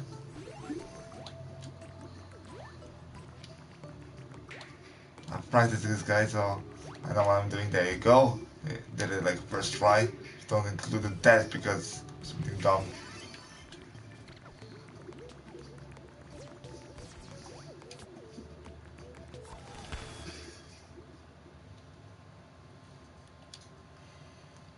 Okay, let's start by making sure we feel comfortable navigating the space. So here's a quick reminder of how we do this. If you feel you're already a master at camera controls, then you can skip this step. Use the left stick to move forwards, backwards, left or right. Use the right stick to look in a different direction. If I hold down L1, I can now use the left stick to move up and down instead of forward and backward. We use the L1 button a lot to alter the functionality of other buttons, Oh. much like a shift key on a computer keyboard. So, if you ever hear me accidentally say shift, you'll know I mean L1. This level is pretty large, and it's pretty slow using this method if you want to get to the other side of the track, for example. So let's remind ourselves of some quicker ways of moving around. If I position my imp tip over a place I want to go, I can hold down L1 and tap R1. This will zip us there in an instant.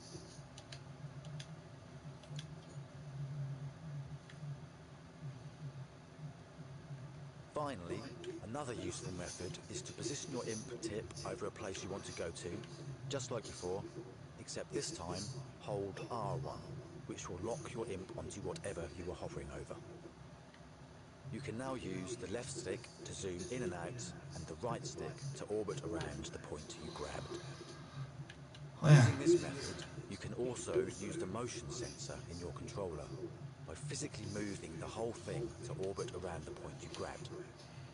This is a very nice method once you get used to it. Have a go. It's worth spending time with these techniques until you feel comfortable moving around. When you feel you're getting the hang of it, click the big arrow and we'll do the next step.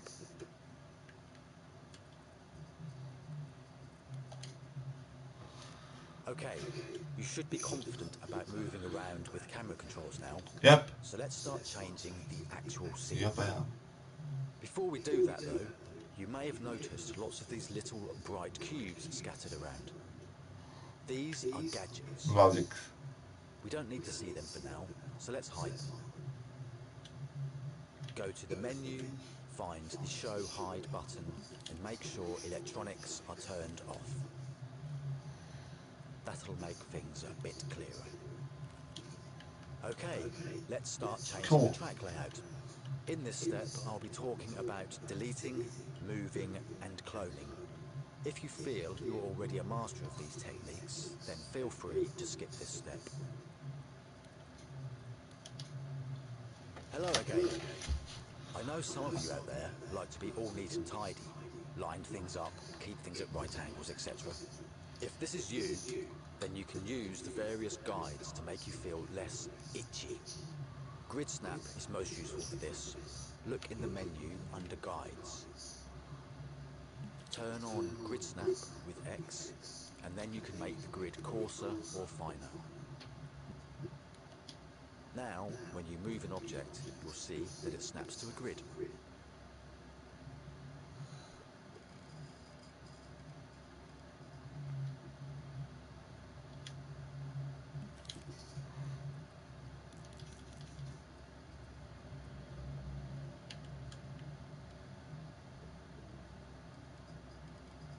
Turning on Obey Auto Guides will also help with moving and placing stuff.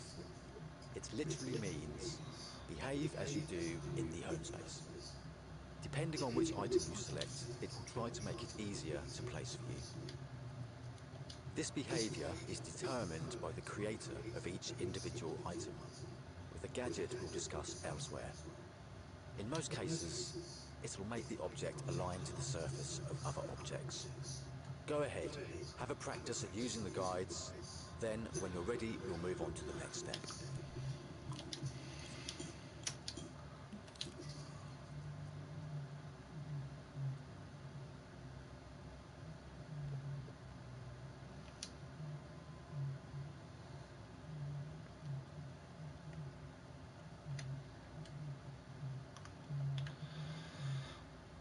Huh?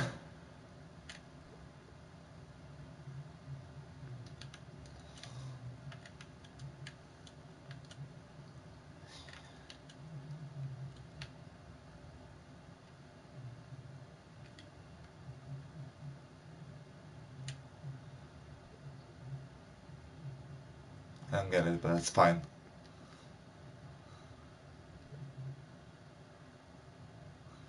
Not all of the objects, the ones that are pretty flat. Okay, let's just redo everything.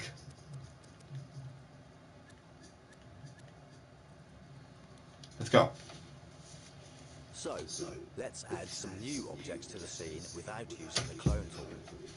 Yeah. If you can't see your menu, remember to press the square button to make it appear. For some new objects, we'll need to go and search the Dreamiverse. Do that by clicking this button on the assembly menu. Oops. You can go looking for whatever you want, but for the sake of this tutorial, we'll stick to the Dreamiverse collection. So make sure you're in there. Go in and choose a bounce pad with X.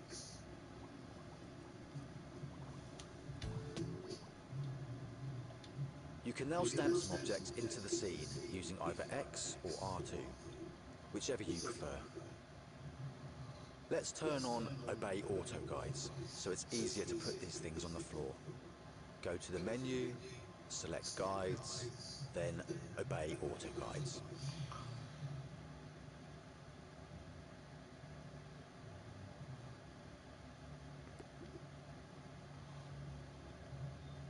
Let's get another object, a balloon.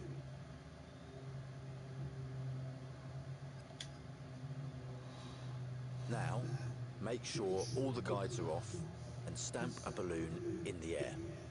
Before I stamp it though, note that I can rotate it using the touchpad.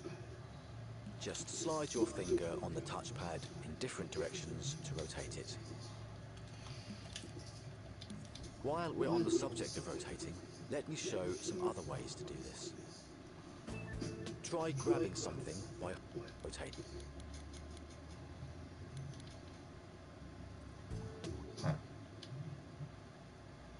Now, make sure all the guides are off and stamp a balloon in the air. Before I stamp it though, note that I can rotate it using the touchpad. Just slide your finger on the touchpad in different directions to rotate it. While we're on the subject of rotating, let me show some other ways to do this. Try grabbing something by holding R2, then use the touchpad to rotate it. So you can Just twist like we did it. before we stamped the balloon. If you use both of them, you can twist it. That's Another cool. way is to grab and hold with L2 instead of R2. You can now rotate the object using the motion sensor by physically rotating your controller. Note that it rotates around the point you grabbed with the imp tip. And finally, using the L2 grab method, you can also use the left and right sticks to rotate. If you rotate using the left and right sticks like this, the gyro method, by which I mean using the motion sensor, will be disabled until you re-grab. So go ahead, try putting some new elements into the scene. Once you're comfortable with this, you know all you need to know to go off and put some new scenes together. Go to Dream Shaping, start a new game scene, and use other people's objects and characters you find in the Dreamiverse. This will get you a long way. If you feel like learning some more though, stick around and hit next when ready.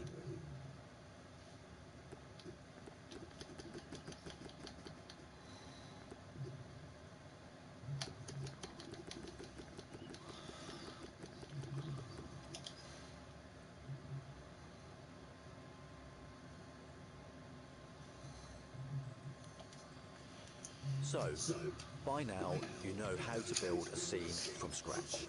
But let's explore a really quick and easy way to add some movement and bring your scenes to life. Let's animate a part of the track using Dream's very own special version of motion capture. Make sure Let's the do it time here. is paused and that you have rewound the scene. First off, find something you feel could do with a bit of movement in it. Then grab it with R2 and practice the movement you'd like it to do. Remember, you can use the left directional button to undo if you accidentally leave it in an odd place. Don't be too precious right now. We'll learn how to be more precise later on. Let's just get something moving to learn the principle. Okay, when you feel you've got a good idea of what movement you're going to do, open the menu, the square button, find the animate button, and grab yourself an action recorder. You'll now have an action recorder gadget on the end of your imp. You may notice that all other gadgets in the scene have appeared, if you'd previously hidden them. We want to see gadgets now, so this is all fine. Stamp it into the scene with the X button. You can move this later if you like. Just put it out of the way for now, in the corner for example. This object will capture and store the performance you are about to make. Once you've placed it, it will be armed and ready to start recording. But don't panic. It isn't actually recording yet. Take your time, breathe. Only when you grab the item you want to move will the recording start. So let's do it. Remember, it will only record while you are actually grabbing something, unless you have time running already. So you can let go, have a cough or a sneeze for example, then re-grab and carry on adding more movement if you like. If you feel that you want to start again, just hit the retake button. You'll have a fresh recording attempt.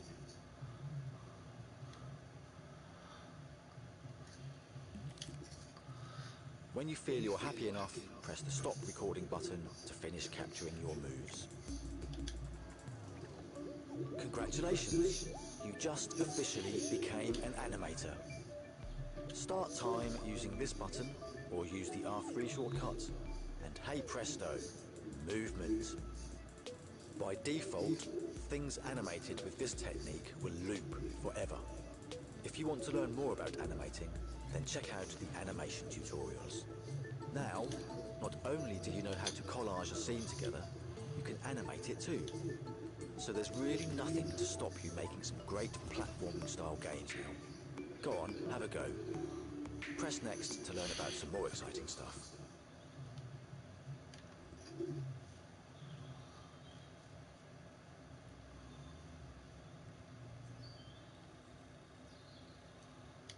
Okay, so these are the different modes. This is once. This is sustain. One that has power. Resumes when it stops when it loses power and resumes when it starts from the thing. Okay, so repeat and ping pong. We'll play to the end and then play backwards to the beginning. Then forwards again, so one stops when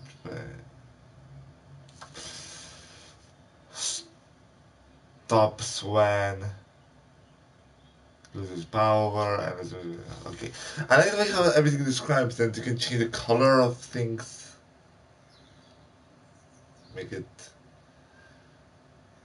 this color, and then you can make it like reddish. And press this and this, then it's red color. That's cool. It's really cool what you can make in Dreams. Hello again. Let's get a bit deeper now. Assuming you haven't gone triangle button mad and deleted everything in the scene, there will be some objects in there that you can modify in ways other than just deleting them or moving them. Let's find one of these bounce pads for example. Let's turn on electronics as we want to look at those now. If they aren't already visible, then go to the Show Hide on the menu and make sure electronics are turned on. Notice if you hover over the object you animated, you will see the path that it follows. And the gadget the animation is in will throb. You can delete the gadget with the triangle button if you want, or leave it. It's up to you. Cool.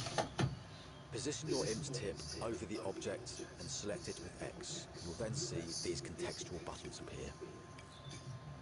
This bounce pad isn't actually a single object. It's a few objects that have been grouped together. But we can go into this group to mess around with the individual members of it, much like going into a folder on a computer.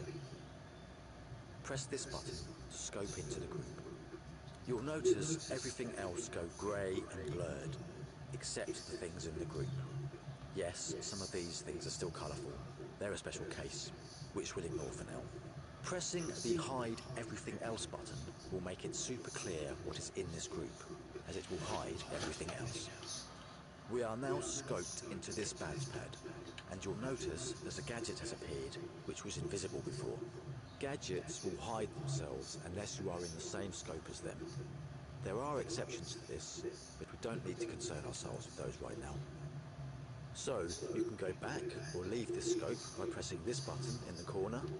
You can also use a shortcut to scope in and out. Hover over the object, hold L1 and tap X. This will take us in. Holding L1 and tapping circle button will take us out. In, out, in, out. Shake it all about. Make sure you are in the bounce pad scope.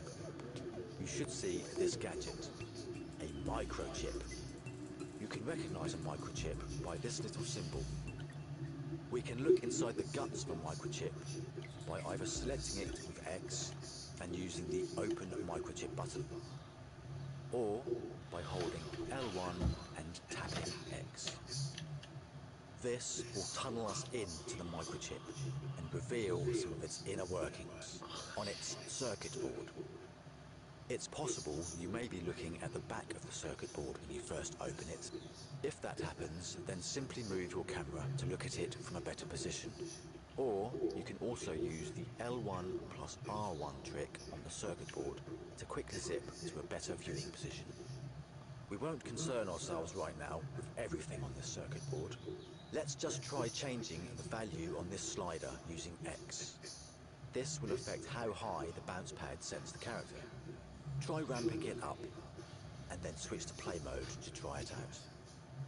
Remember, you've only changed one bounce pad though, not all of them, so try to remember which one you changed.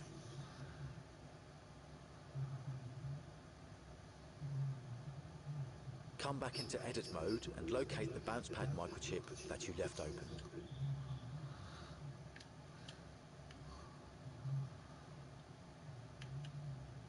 You can close a circuit board by pressing this little button in the corner.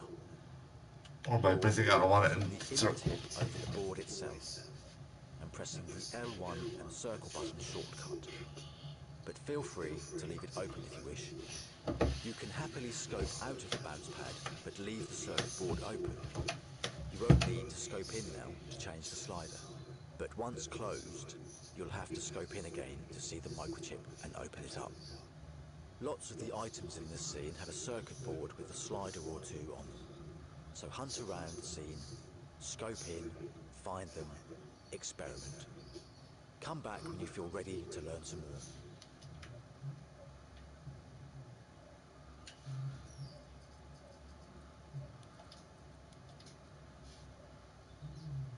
Did you come across any camera pointers or trigger zones in your explorations yet?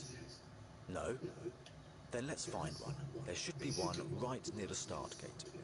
Assuming you haven't deleted them all, they look like this. This is a trigger zone, and this is a camera pointer. Notice that when you hover your imp tip over either of these gadgets, a wire will appear. This shows us that they're connected to each other. A trigger zone is a way of saying, when something enters a certain area, do something. In this case, the trigger zone activates the camera pointer. When the cone character is in the trigger zone, a camera pointer will force the camera to look in a defined direction. This looks... Select the trigger zone with the X button, then you'll see the area But look at it. it cares about. Can you see the Zoom out a texture? bit to see it The clearly. blurry texture. If you position your imp tip over the green zone, you'll see that arrows appear. These show us that we can change the dimensions of the area. Just hold down R2 and drag. Press the circle button to deselect the trigger zone. What is this? There is another way to change the parameters of a trigger zone that gives you more control, but I'll save that for another time. We'll keep it secret for now. If you now select the camera pointer, you'll see some arrows appear. These show you the way the gadget wants to make the camera look. If you grab the camera pointer gadget by holding L2 instead of R2, you'll be able to change the defined angle. Use either the sticks or motion sensor.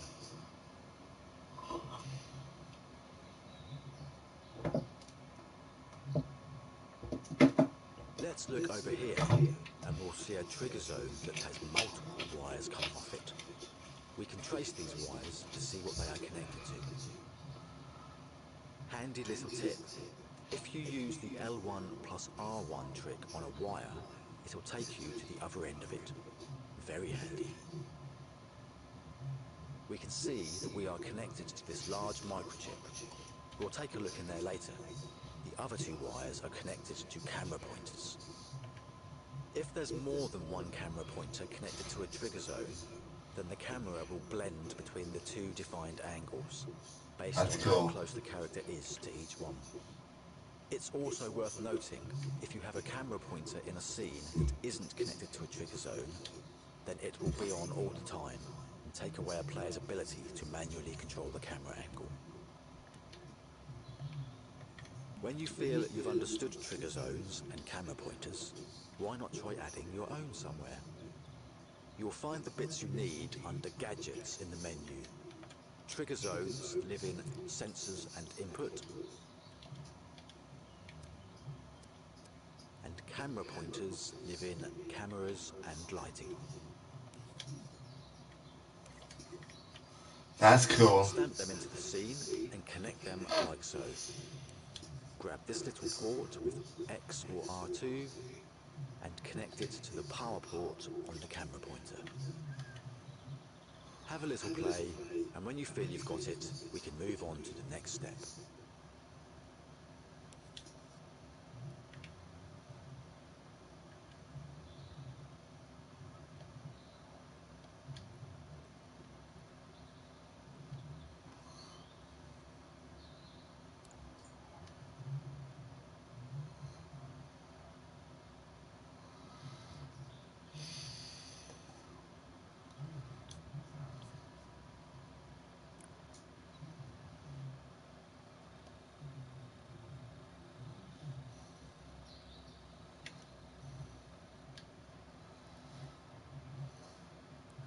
So we can have up to 10 ports, and you can use another AND gate, another one, etc. too.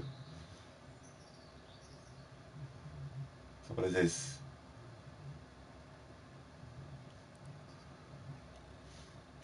That's cool. Okay, let's start messing around with some other stuff. First of all, if you haven't already found it, find the big microchip labelled Level Logic. You see this little symbol down here? Remember, this tells us that this is indeed a microchip and has some exciting stuff inside to look at.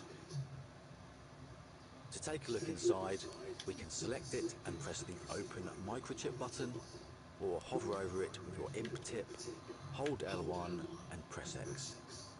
This will reveal the guts of the microchip. Don't be put off by the word microchip, by the way. It's just like a cupboard. You can put stuff in it, and it helps to keep things neat and tidy.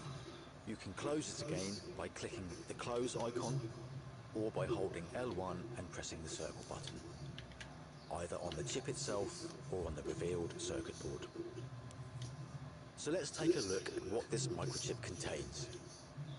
First of all, we have a sun and sky gadget. This will let us change some parameters regarding the sun and sky. So let's do that. But first, remember how I said microchips have this symbol on the corner, like this? Well, we can see the sun and sky gadget, which looks very similar to a microchip, doesn't have the symbol. This isn't like a cupboard.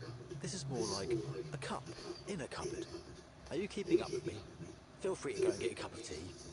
It's pretty simple. There are microchips and gadgets. Microchips have this little symbol, gadgets don't. Why am I going on about this, I hear you say? Well, to get inside a microchip, as I've already said, we can use the L1 and X shortcut. But to see what delights a gadget has to offer, we use a different shortcut. We use L1 and square button, often referred to as tweaking. Or, of course, you can simply select it and use the tweak button on the context menu. Why not use the same button for opening a microchip and a gadget, I hear you say? Good question. I'm going to answer that. Microchips can be both opened up and tweaked. If you use the tweak shortcut on a microchip, L1 and square, remember, then you'll get the microchip's tweak menu, not its circuit board. On a microchip's tweak menu, you can change its color and the icon it displays, amongst other things. You'll care more about this when you start making your own microchips, but for now, we'll just close this. I thought it was worth showing you, as it's inevitable you'll accidentally open a chip's tweak menu when you meant to open its circuit board. But no need to worry, you'll soon get used to it. So, anyway, let's tweak this sun and sky gadget. L1 plus square button. Notice that if I move the camera around, the tweak menu will follow me. This is the default behavior. If you prefer it not to do that, then simply press this little button here, and it will sit in the world.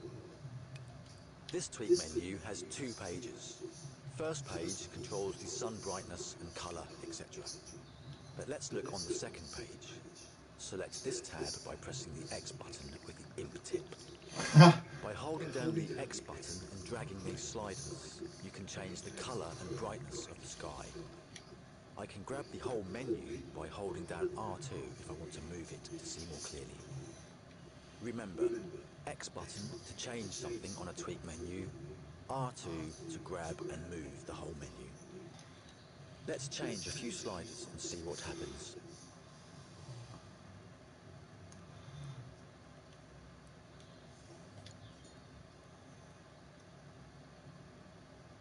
Now, let's take a look at this grade and effects gadget.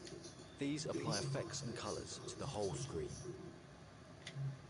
Have a little muck around, test it out in play mode, and if you're feeling really ambitious, why not try hooking up a trigger zone to a grade or sky gadget and see what happens?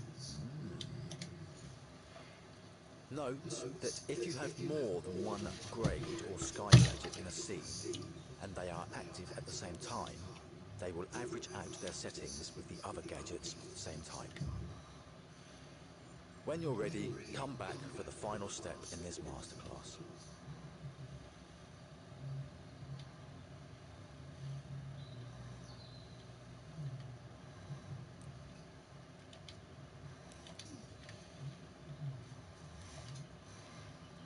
So let's finish up by looking in this gadget here, global settings.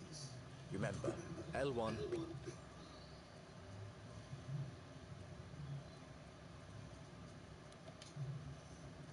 So let's finish up your stuff. So that wraps up this masterclass. Why not go and try and publish it? Go on, I dare you.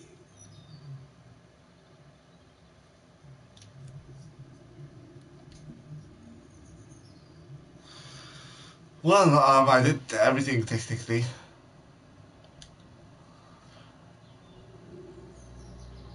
It's completely a mail bust masterclass. There you go. Wow, that's 20 tutorials. Hello, I'm Kareem, art director of Media Molecule. Today I will be doing a sculpture masterclass.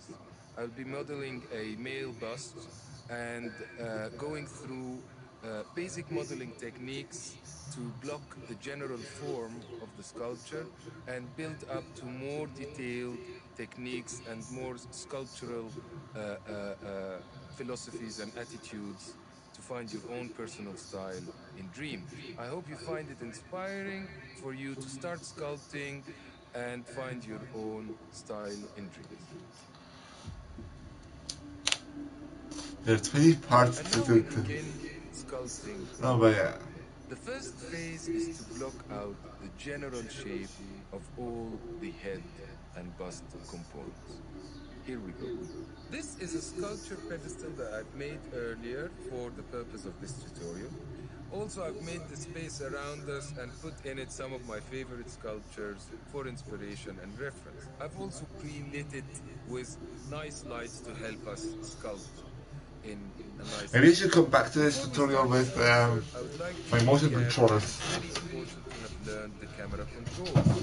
In the dream tutorials, you will find tutorials just focusing on the camera controls and tells you all about the different nuances of it. The most important one is the grab cam, where pressing your move button on your primary controller will grab the point in space that your imp tip is over. This is the imp tip on top of the imp here. So if I put my imp wherever I want to go, press the move button, pull myself towards that point, or push myself away, you see that the camera is moving accordingly. It's very important to have practiced this in order to proceed with the sculpt tutorial. There is also other features in the camera, like zooming, which makes you zoom in right close to an area in order to work on very fine detail. I would recommend that you practice using the camera controls now, and when you feel confident in them, click the arrow to guide you to go to the next step.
Another motion controller would be nice and handy to have. No, I don't seem to have.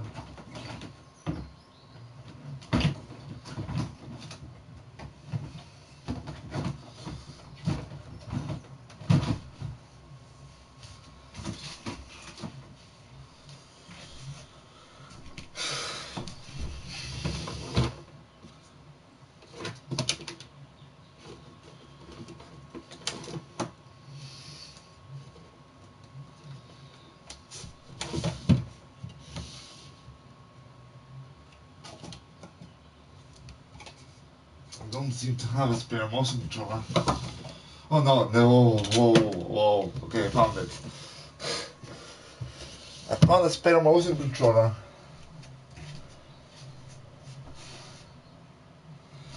So that's good.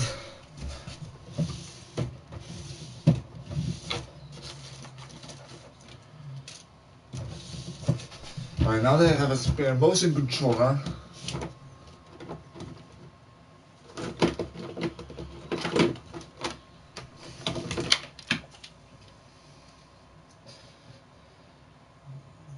can we use this? Nope.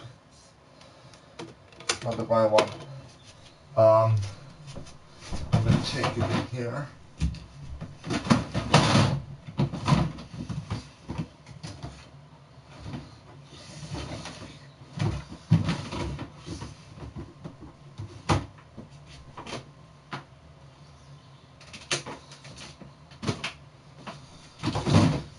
Will this charger work? Nope. There's one more charger left. I think that one works.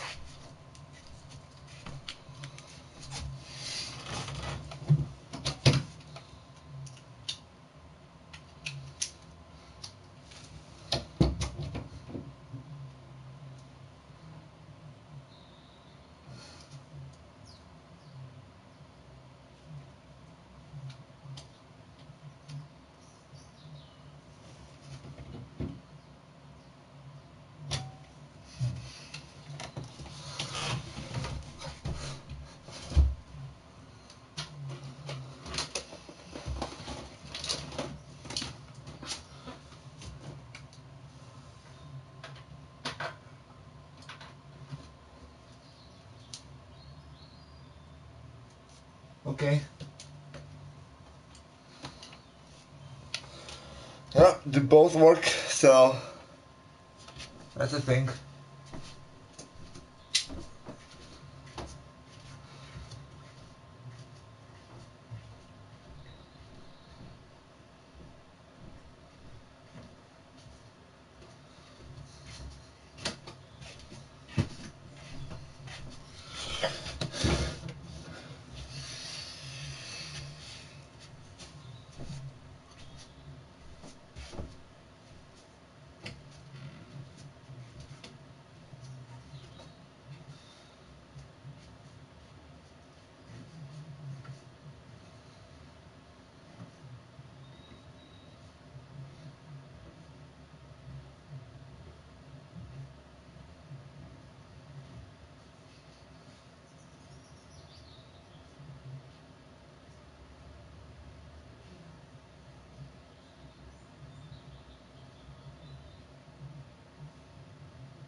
So we will sculpt later on. Just go into dreams.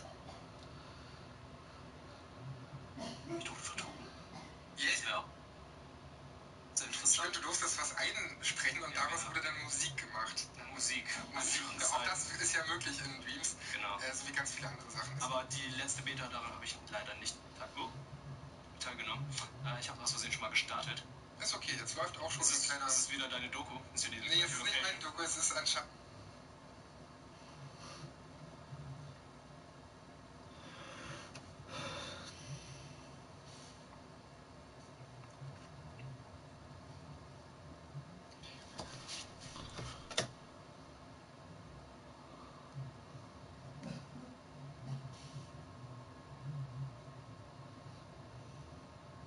Keine Fragen raus, wir haben den Chat im Blick.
Jeder hat einen Schlüssel zum Im Traumiversum kann man ihre Energie spüren. Wähle dir einen eigenen aus. Wie heißt die in der englischen Version? Oder haben die gerade Nims? Ja, okay. Jetzt sucht ihr mal einen aus,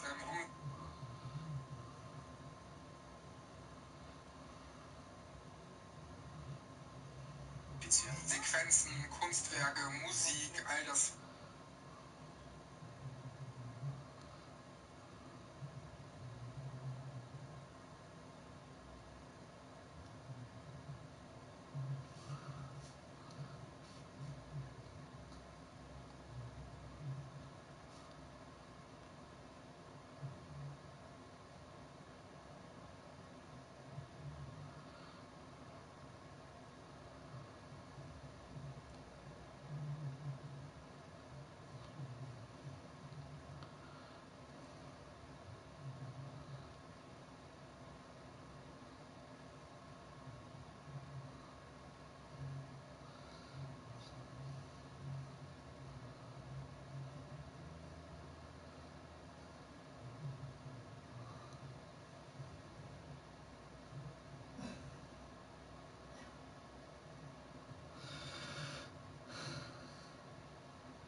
Here you go. If it's you.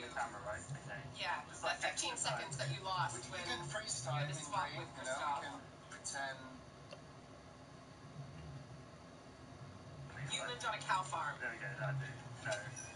I'm not going, I'm leaving the tail. So, Right. No tail. No tail? But wait. I know I'm they're using next time. teased, Make it like... but it's one tutorial, so. Cow dots. Of course. Cow dots. That's the technical term. That's the kind of great scientific information you learn watching Dream Stream. That does really help, though. There we go. Yeah. Nice. On one side. There we go. Over to Christoph. Didi, I think he used the mirror, so I think it's on. No. Oh, You can only look at it from this side. It's fine. Okay, now you can only look at. So there's some logic tutorials. There's the motion controllers, all beginner. There's an intermediate,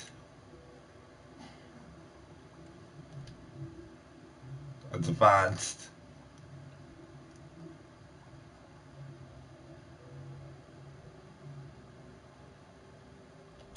what is this? Art tutorials. Sure, let's go with this.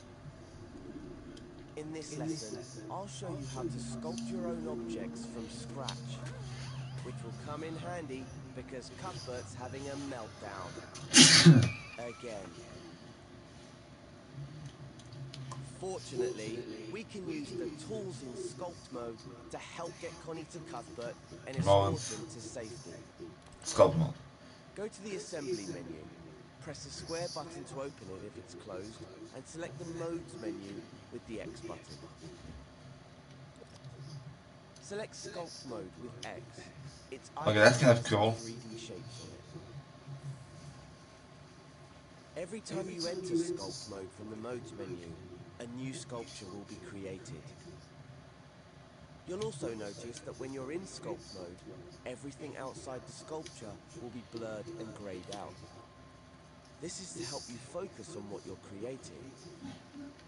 You can adjust visual feedback in your preferences, which you can find in the options menu. When you first enter sculpt mode, the shapes menu will open automatically and the smear shape tool will be equipped to your imp. Try smearing a shape now by holding R2 and moving your imp around. It's great for making organic forms. Now that's out of your system, undo all of it by using the left directional button. By using this tool, we'll help Connie get across the first gap. Move your view a bit closer to the action, looking side on at the space between the platforms. Make sure you can see the platforms and that your imp can reach them. We want to build an organic structure for Connie to walk on, so let's pick an appropriate shape. Select one from the Shapes menu, and you'll see it on the end of your imp. Use the up and down directional buttons to scale it to an appropriate size. While you have a shape on your imp, you can use the grab cam to zoom in and out. Just hold R1 and use the left stick. Now position your imp next to the platform on one side of the gap. Then hold down R2 and use the motion sensor function or the left stick to smear your shape in the gap so that Connie can walk on it. If you want to have another go at it, just undo using the left directional button. Feel free to press and let go of R2 as many times as you want. Each press will create a new edit within your sculpture.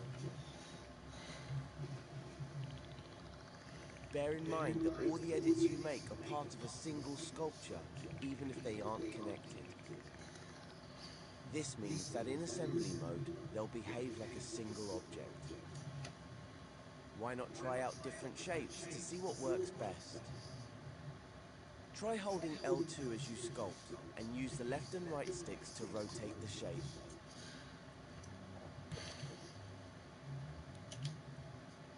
Maybe try making something like a rock formation or a tree trunk.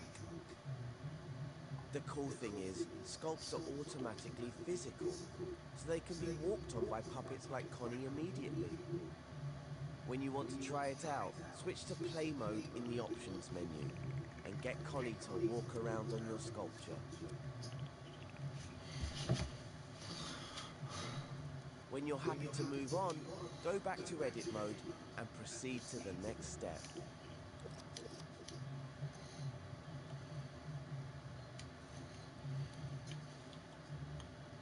What happens when we want to edit an existing sculpture rather than start a new one? Let's investigate. When we went into play mode, we were taken out of sculpt mode. When you're in assembly mode, scope back into your sculpture. Hover over it with your imp, hold L1 and press X. It's just like scoping into a group. Have a go at it now. Okay. Now we're here, let's try editing the shapes you've already made. To move or rotate shapes, unequip the smear shape tool by pressing circle. This automatically equips the move tool. You might notice most of the movement controls in sculpt mode are the same as in assembly mode. Grab and move shapes with R2, rotate them using L2 and the sticks or the touchpad. You can hold L1 and move with R2 to clone your shapes or scale them with the up and down buttons. You can hold L1 at the circle. Hold L1 and press X. It's just like scoping into a group. Have a go at it now. Now we're here, let's try editing the shapes you've already made. To move or rotate shapes, unequip the smear shape tool by pressing circle. This automatically equips the move tool. You might notice most of the movement controls in sculpt mode are the same as in assembly mode. Grab and move shapes with R2, rotate them using L2 and the sticks or the touchpad. You can hold L1 and move with R2 to clone your shapes or scale them with the up and down buttons. You can even repeat clone.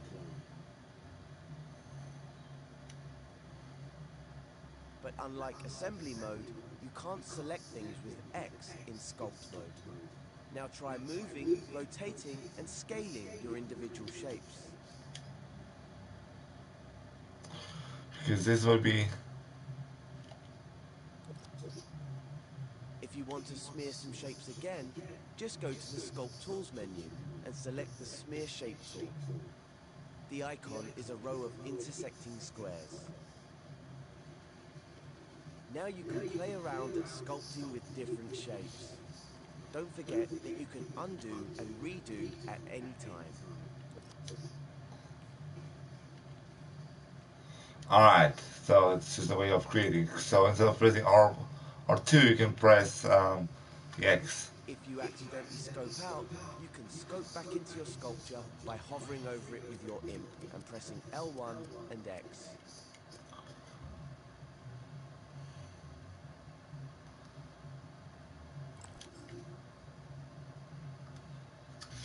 Now let's copy this thing, so you press In the next this. step, I'll show you how to color your sculpture.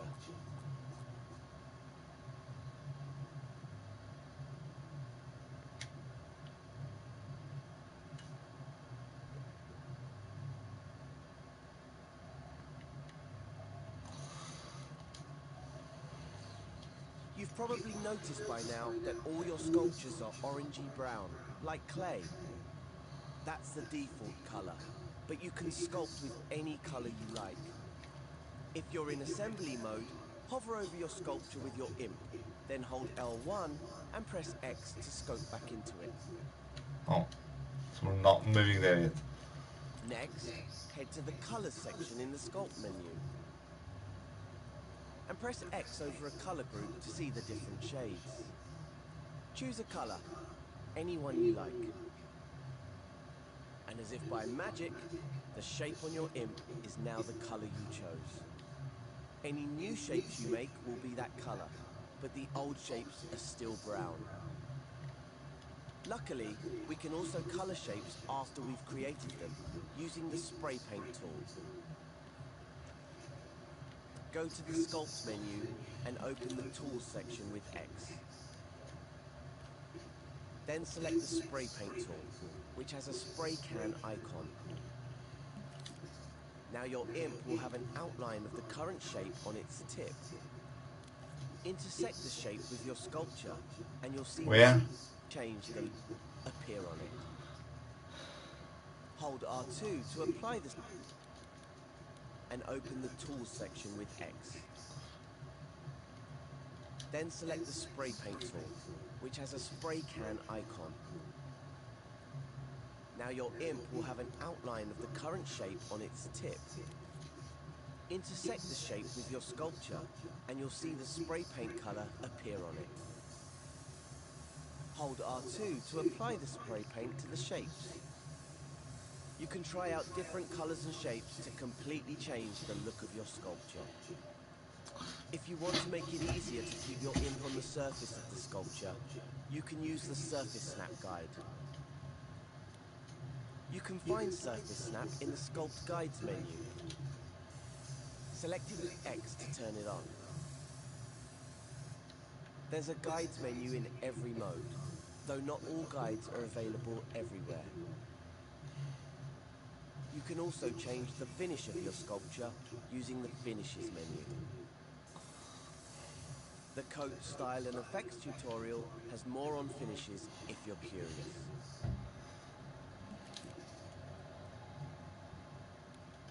By now, you should have an organic looking form, and it will be whatever color your imagination conjured up. If you switched on Surface Snap, switch it off in the Guides menu before continuing. Just select the button with X to turn it off. Then, when you're ready, proceed to the next step.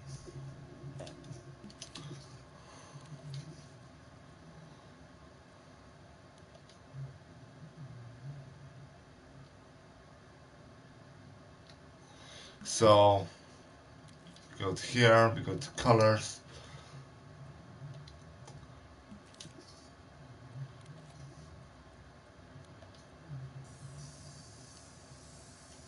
Oh, there you go, that's much better. All these smeared shapes are creating one single sculpture, even if there's space between them. But you can also use the smear tool to remove from the sculpture, instead of adding to it. To do that, we need to make the tool subtractive.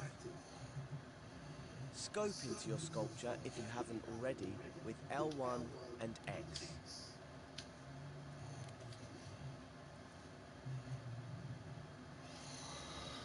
When the smear shape tool is equipped to your imp, you can press triangle to make it subtractive. Oh. You'll notice that your imp turns into an outline. The shape on your imp becomes an outline too. You can now use the smear tool to cut into your sculpture. Try using different shapes to see what effect they have.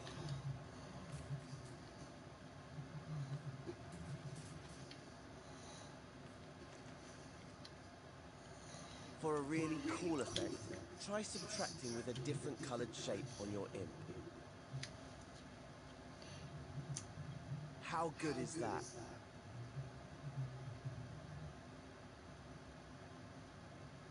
You can switch the tool between additive and subtractive by pressing triangle. Okay. See if you can get Connie. Forget to scope back. Smearing shapes can be a messy business. Sometimes you just want to create neat sculptures. Luckily, there are ways to do that. So go to the Assembly menu and select Sculpt in the Modes menu. This will create a new sculpture. Now let's practice sculpting an architectural structure over the second gap. To help us build a neater bridge, open the Guides section of the Sculpt menu. In guides, switch on Grid Snap by pressing X over it. You'll see a number appear next to the button. That's how big the grid squares will be. You'll notice the white dotted grid in the scene. The spacing of the dots shows the tightness of the grid. They will change orientation depending on your point of view. We'll leave it on the default setting for now. You can experiment with it later. Now try making a colourful sculpture using the smear and move tools and the colours menu. This'll just be a practice one, so don't spend too long on it. We'll delete it and make an even better one in a minute. You'll notice that it's much easier to keep your shapes neat and straight this time. That's because Grid Snap is active. It makes your tools and objects snap to the grid. It also helps you rotate precisely. Try it out using L2 or the touchpad. With Grid Snap on, objects rotate 45 degrees at a time. You can rotate the shape on the end of your imp before you stamp it, or use the Move tool to rotate shapes that are already placed.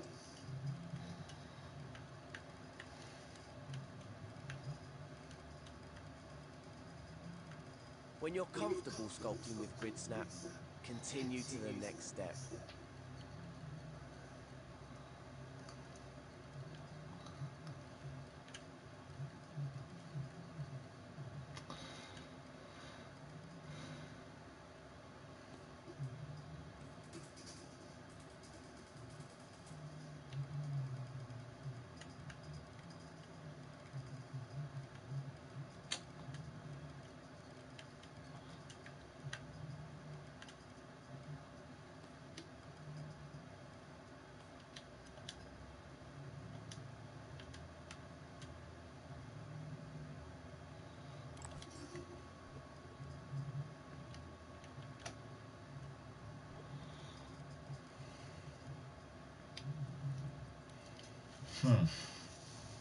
If we want to make a super neat bridge, there's another guide we can use.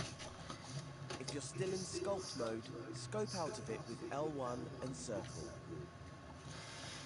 Once you're in assembly mode, delete your sculpture with triangle. Go to the modes menu. Click the sculpt mode button to start a new sculpture. Now we're in sculpt mode, the guides menu will have different options. Open the guides menu and switch on the mirror guide. Don't worry about the two additional options. Let's investigate them later. Also, check the Grid Snap is still turned on. Now select the smear tool in your chosen color and shape.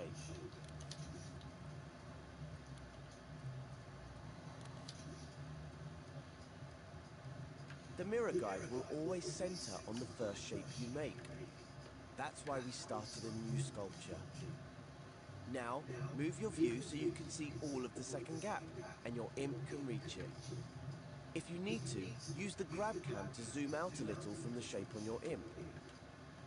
Now stamp your first shape right in the center of the gap to enable the mirror guide.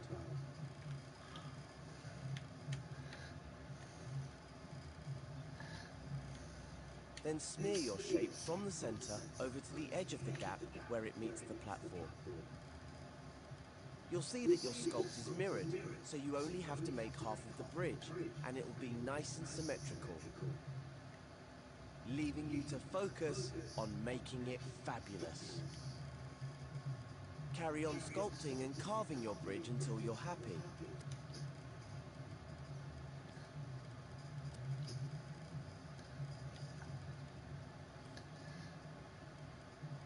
Test it in play mode.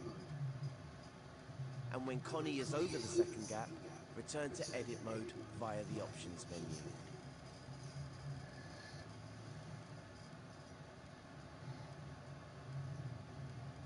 When you're back in edit mode, switch off the mirror guide. You can also switch off Grid Snap if you want, before moving on to the next step.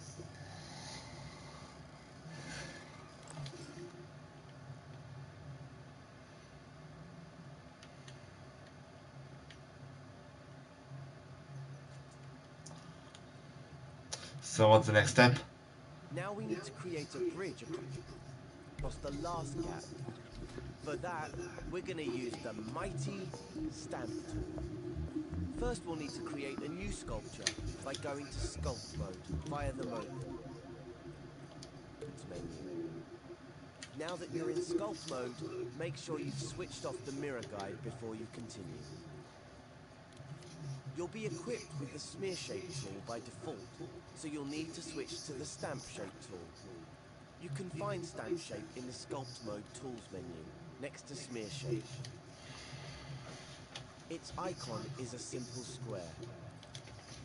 You can quickly switch between the stamp and smear tools using L1 and triangle. It's a bit like switching between additive and subtractive, but with L1 held down. Stamping shapes is a bit like stamping objects from the Dreamiverse. With the stamp shape tool, you only stamp one shape at a time, no matter how long you hold R2 or X. This has additional benefits too, which you'll see later. Now select the cube in the Shapes menu, then stamp one at the side of the gap. We're almost there, Connie!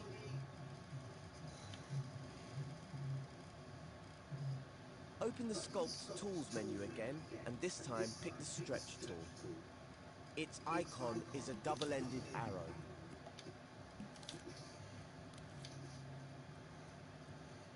When Stretch is selected, hovering your imp over a shape will cause an arrow gizmo to appear. Hover over the side of the cube that's facing the opposite platform. Press and hold R2 when the arrow is showing, and use your imp to stretch the shape across the gap.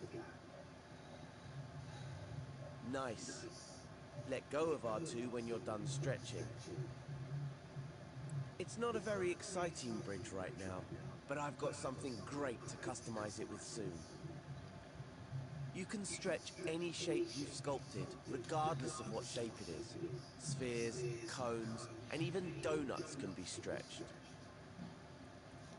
You can even stretch subtractive shapes, but only at the points where they intersect with the sculpture. Have some fun with the stretch tool, but don't go to play mode just yet. When you're ready to take this bridge and your sculpting skills to the next level, continue to the final step.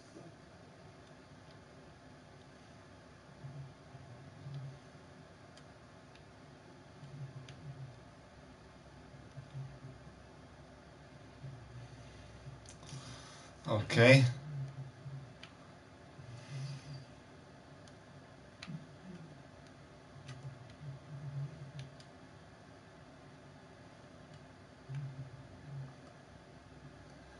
So we're gonna place it down there.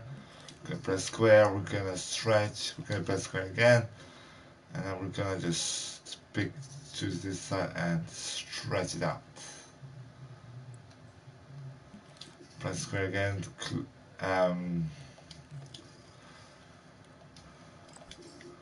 So far, I've shown you a few ways to edit the shapes you've already sculpted. But there's also a way to edit the shape before stamping or smearing. First of all, make sure you're still scoped into the sculpture. If not, hover over the bridge, hold L1 and press X to scope in. Also, make sure that you're using the stamp shape tool and not the smear shape. Next, choose a shape from the Shapes menu and select what color you want it to be. Now move the new shape right next to the bridge so that they're touching. Use the grab cam to make sure the shape is in contact with your bridge. Now hold L1 and press square to open the shape editor, just like when you want to tweak something. When you're in the shape editor, you can let go of L1 and the shape will be fixed in place while editing. Notice the Sculpt menu has been replaced with the Shape Editor menu. The buttons vary a little depending on which tool and shape you're using. The Shape Editor for the Stamp tool has quite a few options. We're only interested in one for now, the most exciting one. Soft blend. The icon is the one with the two circles blending together. If the option isn't there, just check that you have the stamp shape tool equipped and not smear shape. This is important. Next to the icon, there's a slider and a toggle button. Sliders in the shape editor are round, which may seem unusual, but they work just like the sliders in tweak menus. The blend amount slider affects how much the shape will blend with other shapes nearby. Try holding X on the slider and moving your imp up and down. This is how you get some truly amazing shapes. The hard blend toggle switches between hard and soft blends. Toggle between the two options with X to see the difference it makes. To close the shape editor, just press circle. Now have a play with your blendable shape. You can only blend shapes that are part of the same sculpture. So if you can't see any blending on your shape, scope into the sculpture with L1 and X. You can make some very cool shapes using blending. Try making subtractive blends too.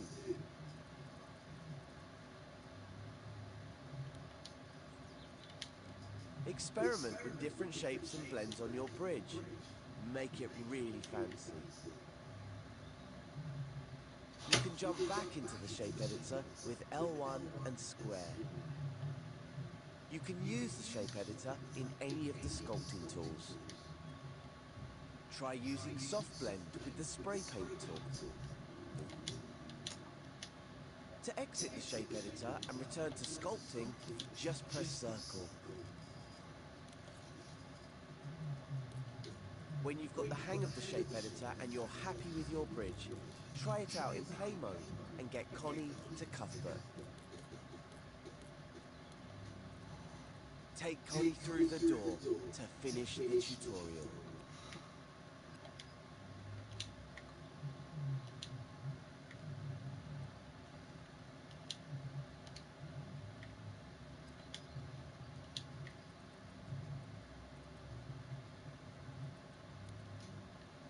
Now we need to create a bridge across the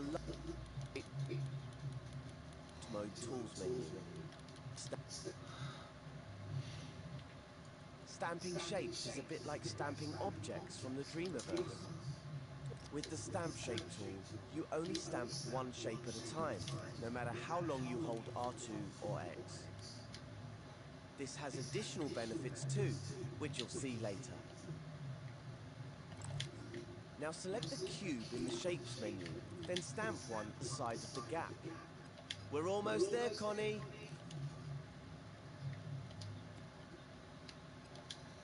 Open the Sculpt Tools menu again, and this time pick the Stretch tool.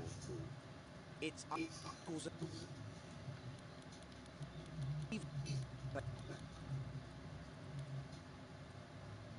So far, I've shown you a few ways your bridge. When you're in the shape editor, you can let go of L1 and the shape will be fixed in your bridge. Now Okay, hold so what do L1 we do? and press square to open the shape editor, just like when you want to tweak something. When you're Oh, in the shape editor, you can let go of L1 and the shape will be fixed in place while editing. Notice the Sculpt menu has been replaced with the Shape Editor menu. The buttons vary a little depending on which tool and shape you're using. The Shape Editor for the Stamp tool has quite a few options. We're only interested in one for now, the most exciting one, Soft Blend. The icon is the one with the two circles blending together. If the option isn't there, just check that you have the Stamp Shape tool equipped and not Smear Shape. This is important. Next to the icon, there's a slider and a toggle button. Sliders in the Shape Editor are round, which may seem unusual, but they work just like the sliders in tweak menus. The blend amount slider affects how much the shape will blend with other shapes nearby. Try holding X on the slider and moving your imp up and down. This is how you get some truly amazing shapes. The hard blend toggle switches between hard and soft blends. Toggle between the two options with X to see the difference it makes. To close the shape editor, just press circle. Now have a play with your blendable shape. You can only blend shapes that are part of the same sculpture. So if you can't see any blending on your shape, scope into the sculpture with L1 and X. You can make some very cool shapes using blending. Try making subtractive blends too.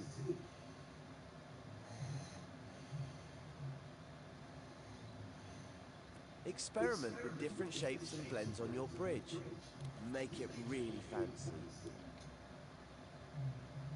You can jump back into the shape editor with L1 and square. You can use the shape editor in any of the sculpting tools. Try That's using all. soft blend with the spray paint tool. To exit the shape editor and return to sculpting, just press circle. When you've got the hang of the shape editor and you're happy with your bridge, try it out in play mode and get Connie to Cuthbert. Take Connie through the door to finish the tutorial. Okay, that's pretty cool.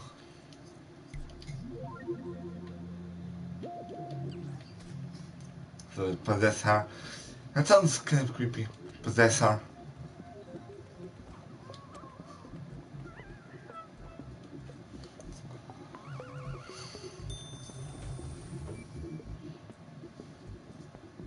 No.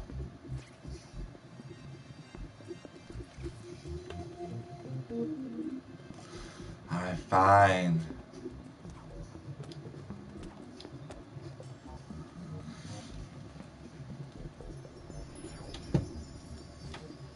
Okay, now that we have a basic idea on, because I know everything about logic,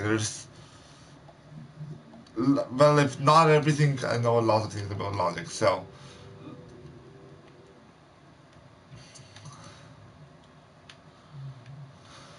Let's just get creating. So, what should we do? Obviously, we have to make an object first, so.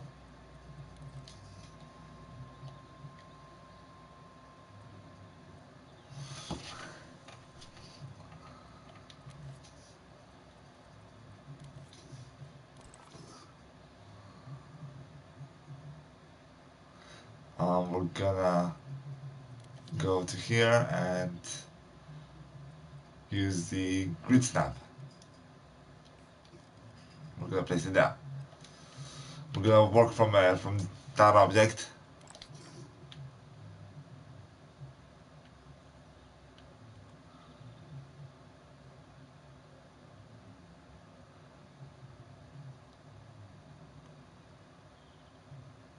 Wonder if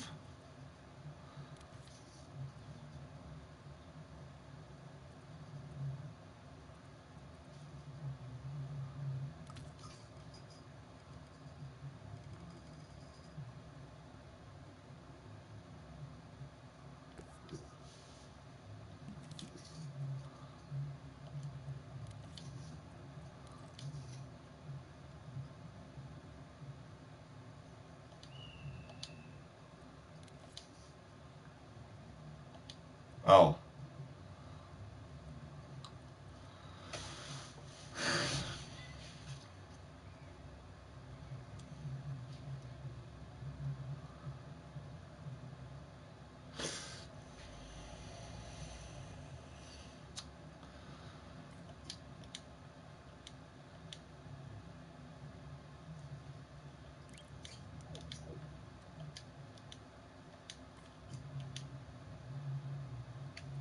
deleted. Okay. If there are any world settings, are there any world settings? There's a tweak.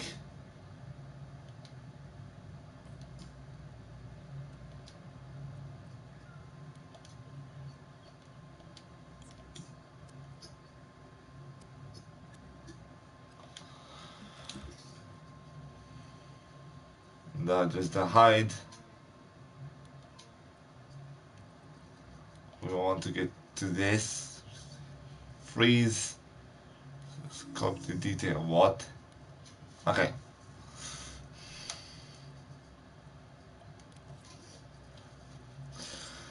Let's see how simple it is.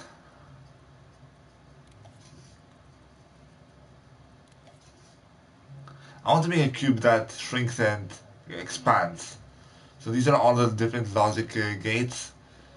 There's the gameplay gear, there's the camera and lighting, connectors. Oh yeah, these are all of these guys. And there's the sound.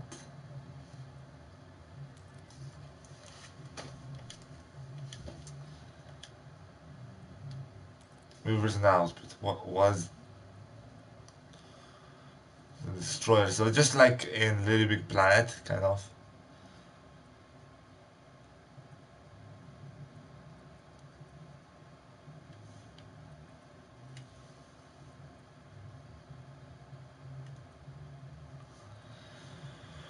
There's the mover, there's the advanced rotator, follower, advanced mover, gyroscope,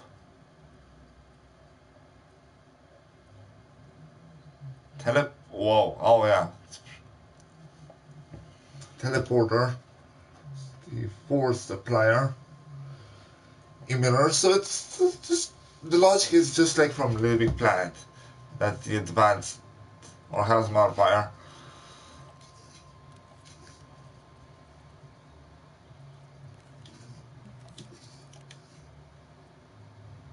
Logic and processing. Oh, there's more then.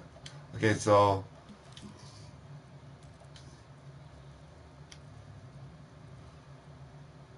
there's the text, yeah. Subtitle displayer, number displayer, rumble, there.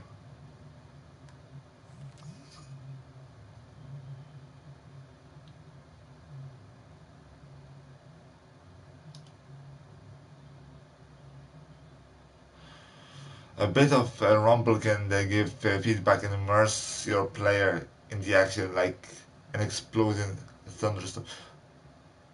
Oh, so it just gives you a shake. The left motor is the bigger one. You'll get a deeper, more powerful controller shaking rumble from it. The right motor is smaller and more buzzy. Experiment with different strengths for the two. Preview the effect using test rumble in the tweak menu. Note that the rumbler won't do anything unless it gets a signal, yeah. Try out. Stamp a sphere well above the floor and slightly movable. Increase the bounce to 75% to get a few impacts. Snap on an impact sensor into it. Alright, yeah, so it's basic logic.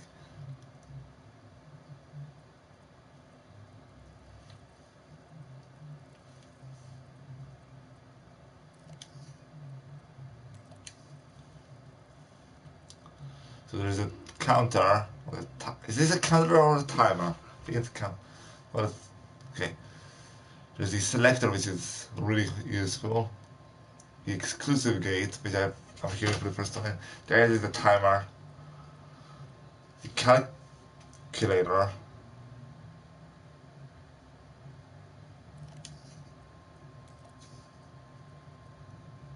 Microchip, that's fine. The node. Splitter, the combiner, these are from the Planet. This is the variable. Oh! Just like in computer science, kind of, aren't they? And these are all the different sensors.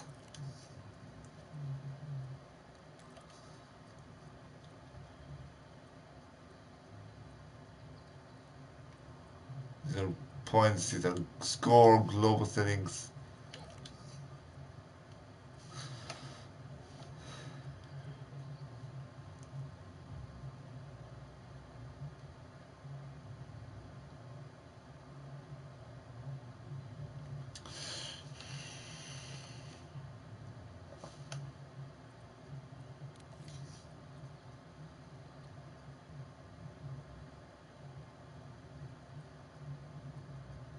There's a timeline which we can add keyframes onto. So if you press square, or excuse me, okay, move this thing up. I'm really slow because I'm still getting used to everything.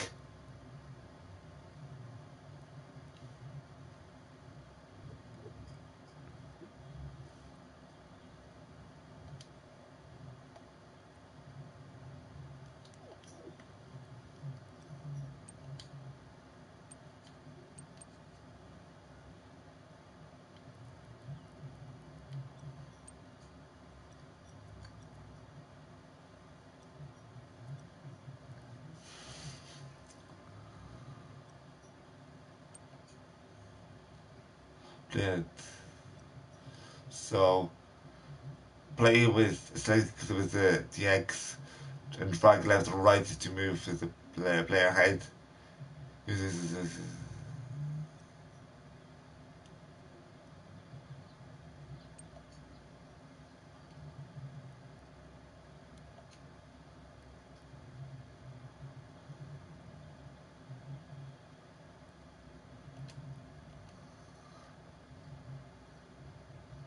So you can probably clone these keyframes if I'm not mistaken.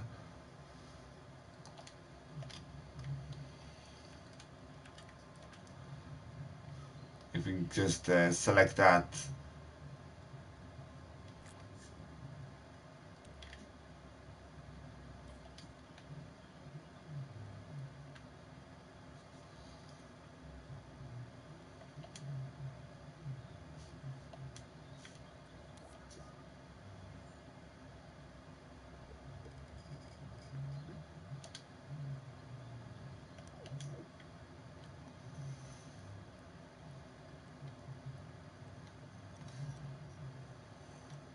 Yeah.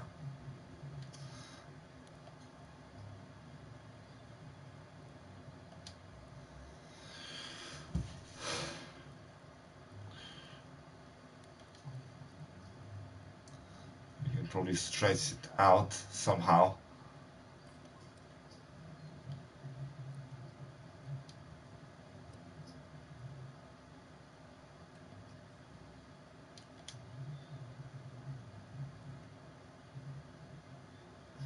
How do we stretch it?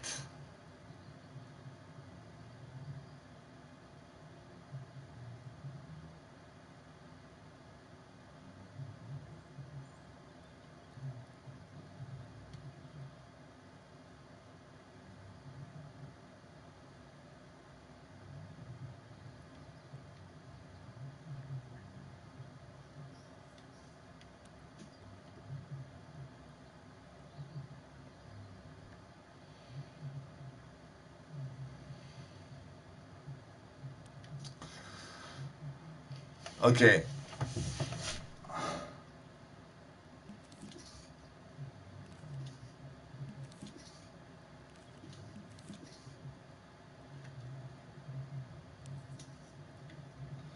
So these are blend types.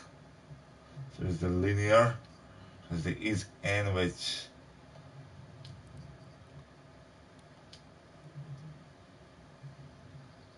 Oh, but it's transformation from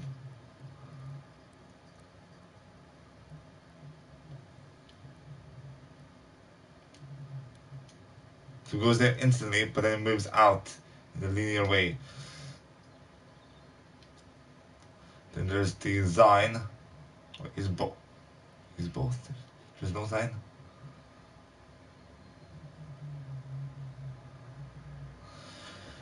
So if you want to make this to go to the top left, you have to make a keyframe of where it is first. Okay.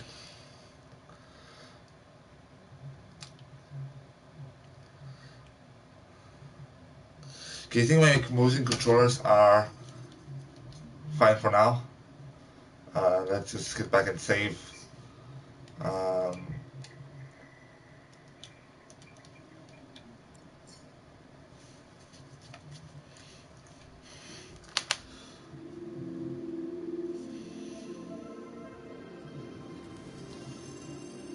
What's this? Oh, look at you. This is your aura. Your creativity grows and evolves. Your aura will change to reflect your activities. You can become a specialist at one aspect of dreams, or dabble in every area as you like. It can also help others find you, so you can combine your talents and make something amazing together.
So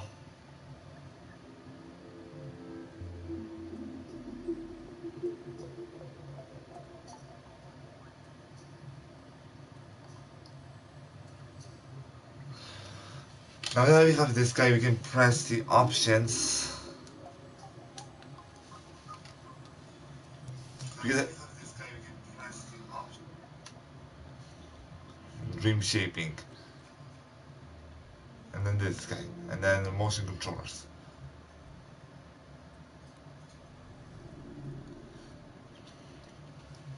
Look at you with your fancy motion controllers. Looks like you're ready to start wielding them like a first-class dream shaper. Make sure you follow the steps carefully if you want to get the most out of this tutorial. It's not just about getting to the end, it's the journey that counts. Shortly, you'll be in edit mode, creating and editing your own scenes. First, I'm going to show you how to move around the scene.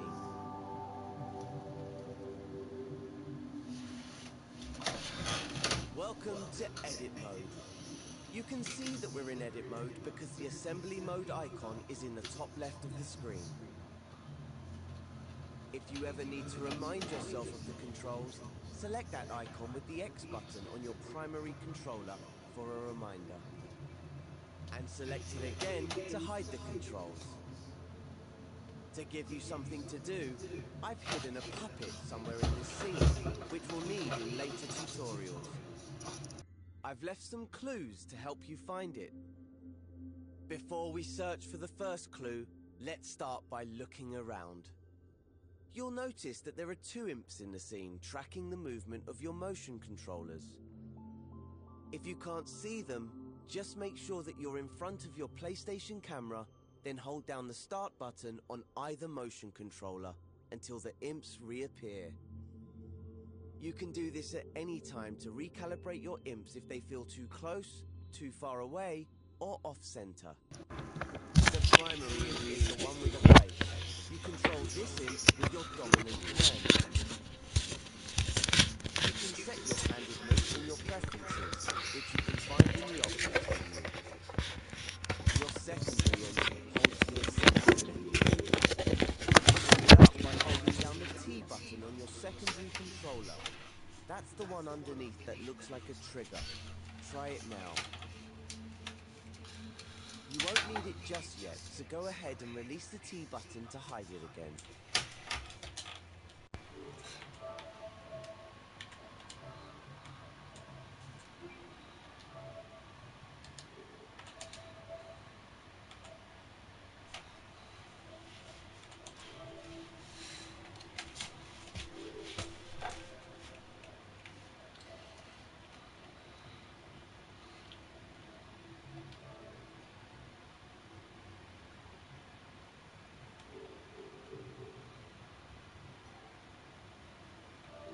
as that's the point your view will rotate around.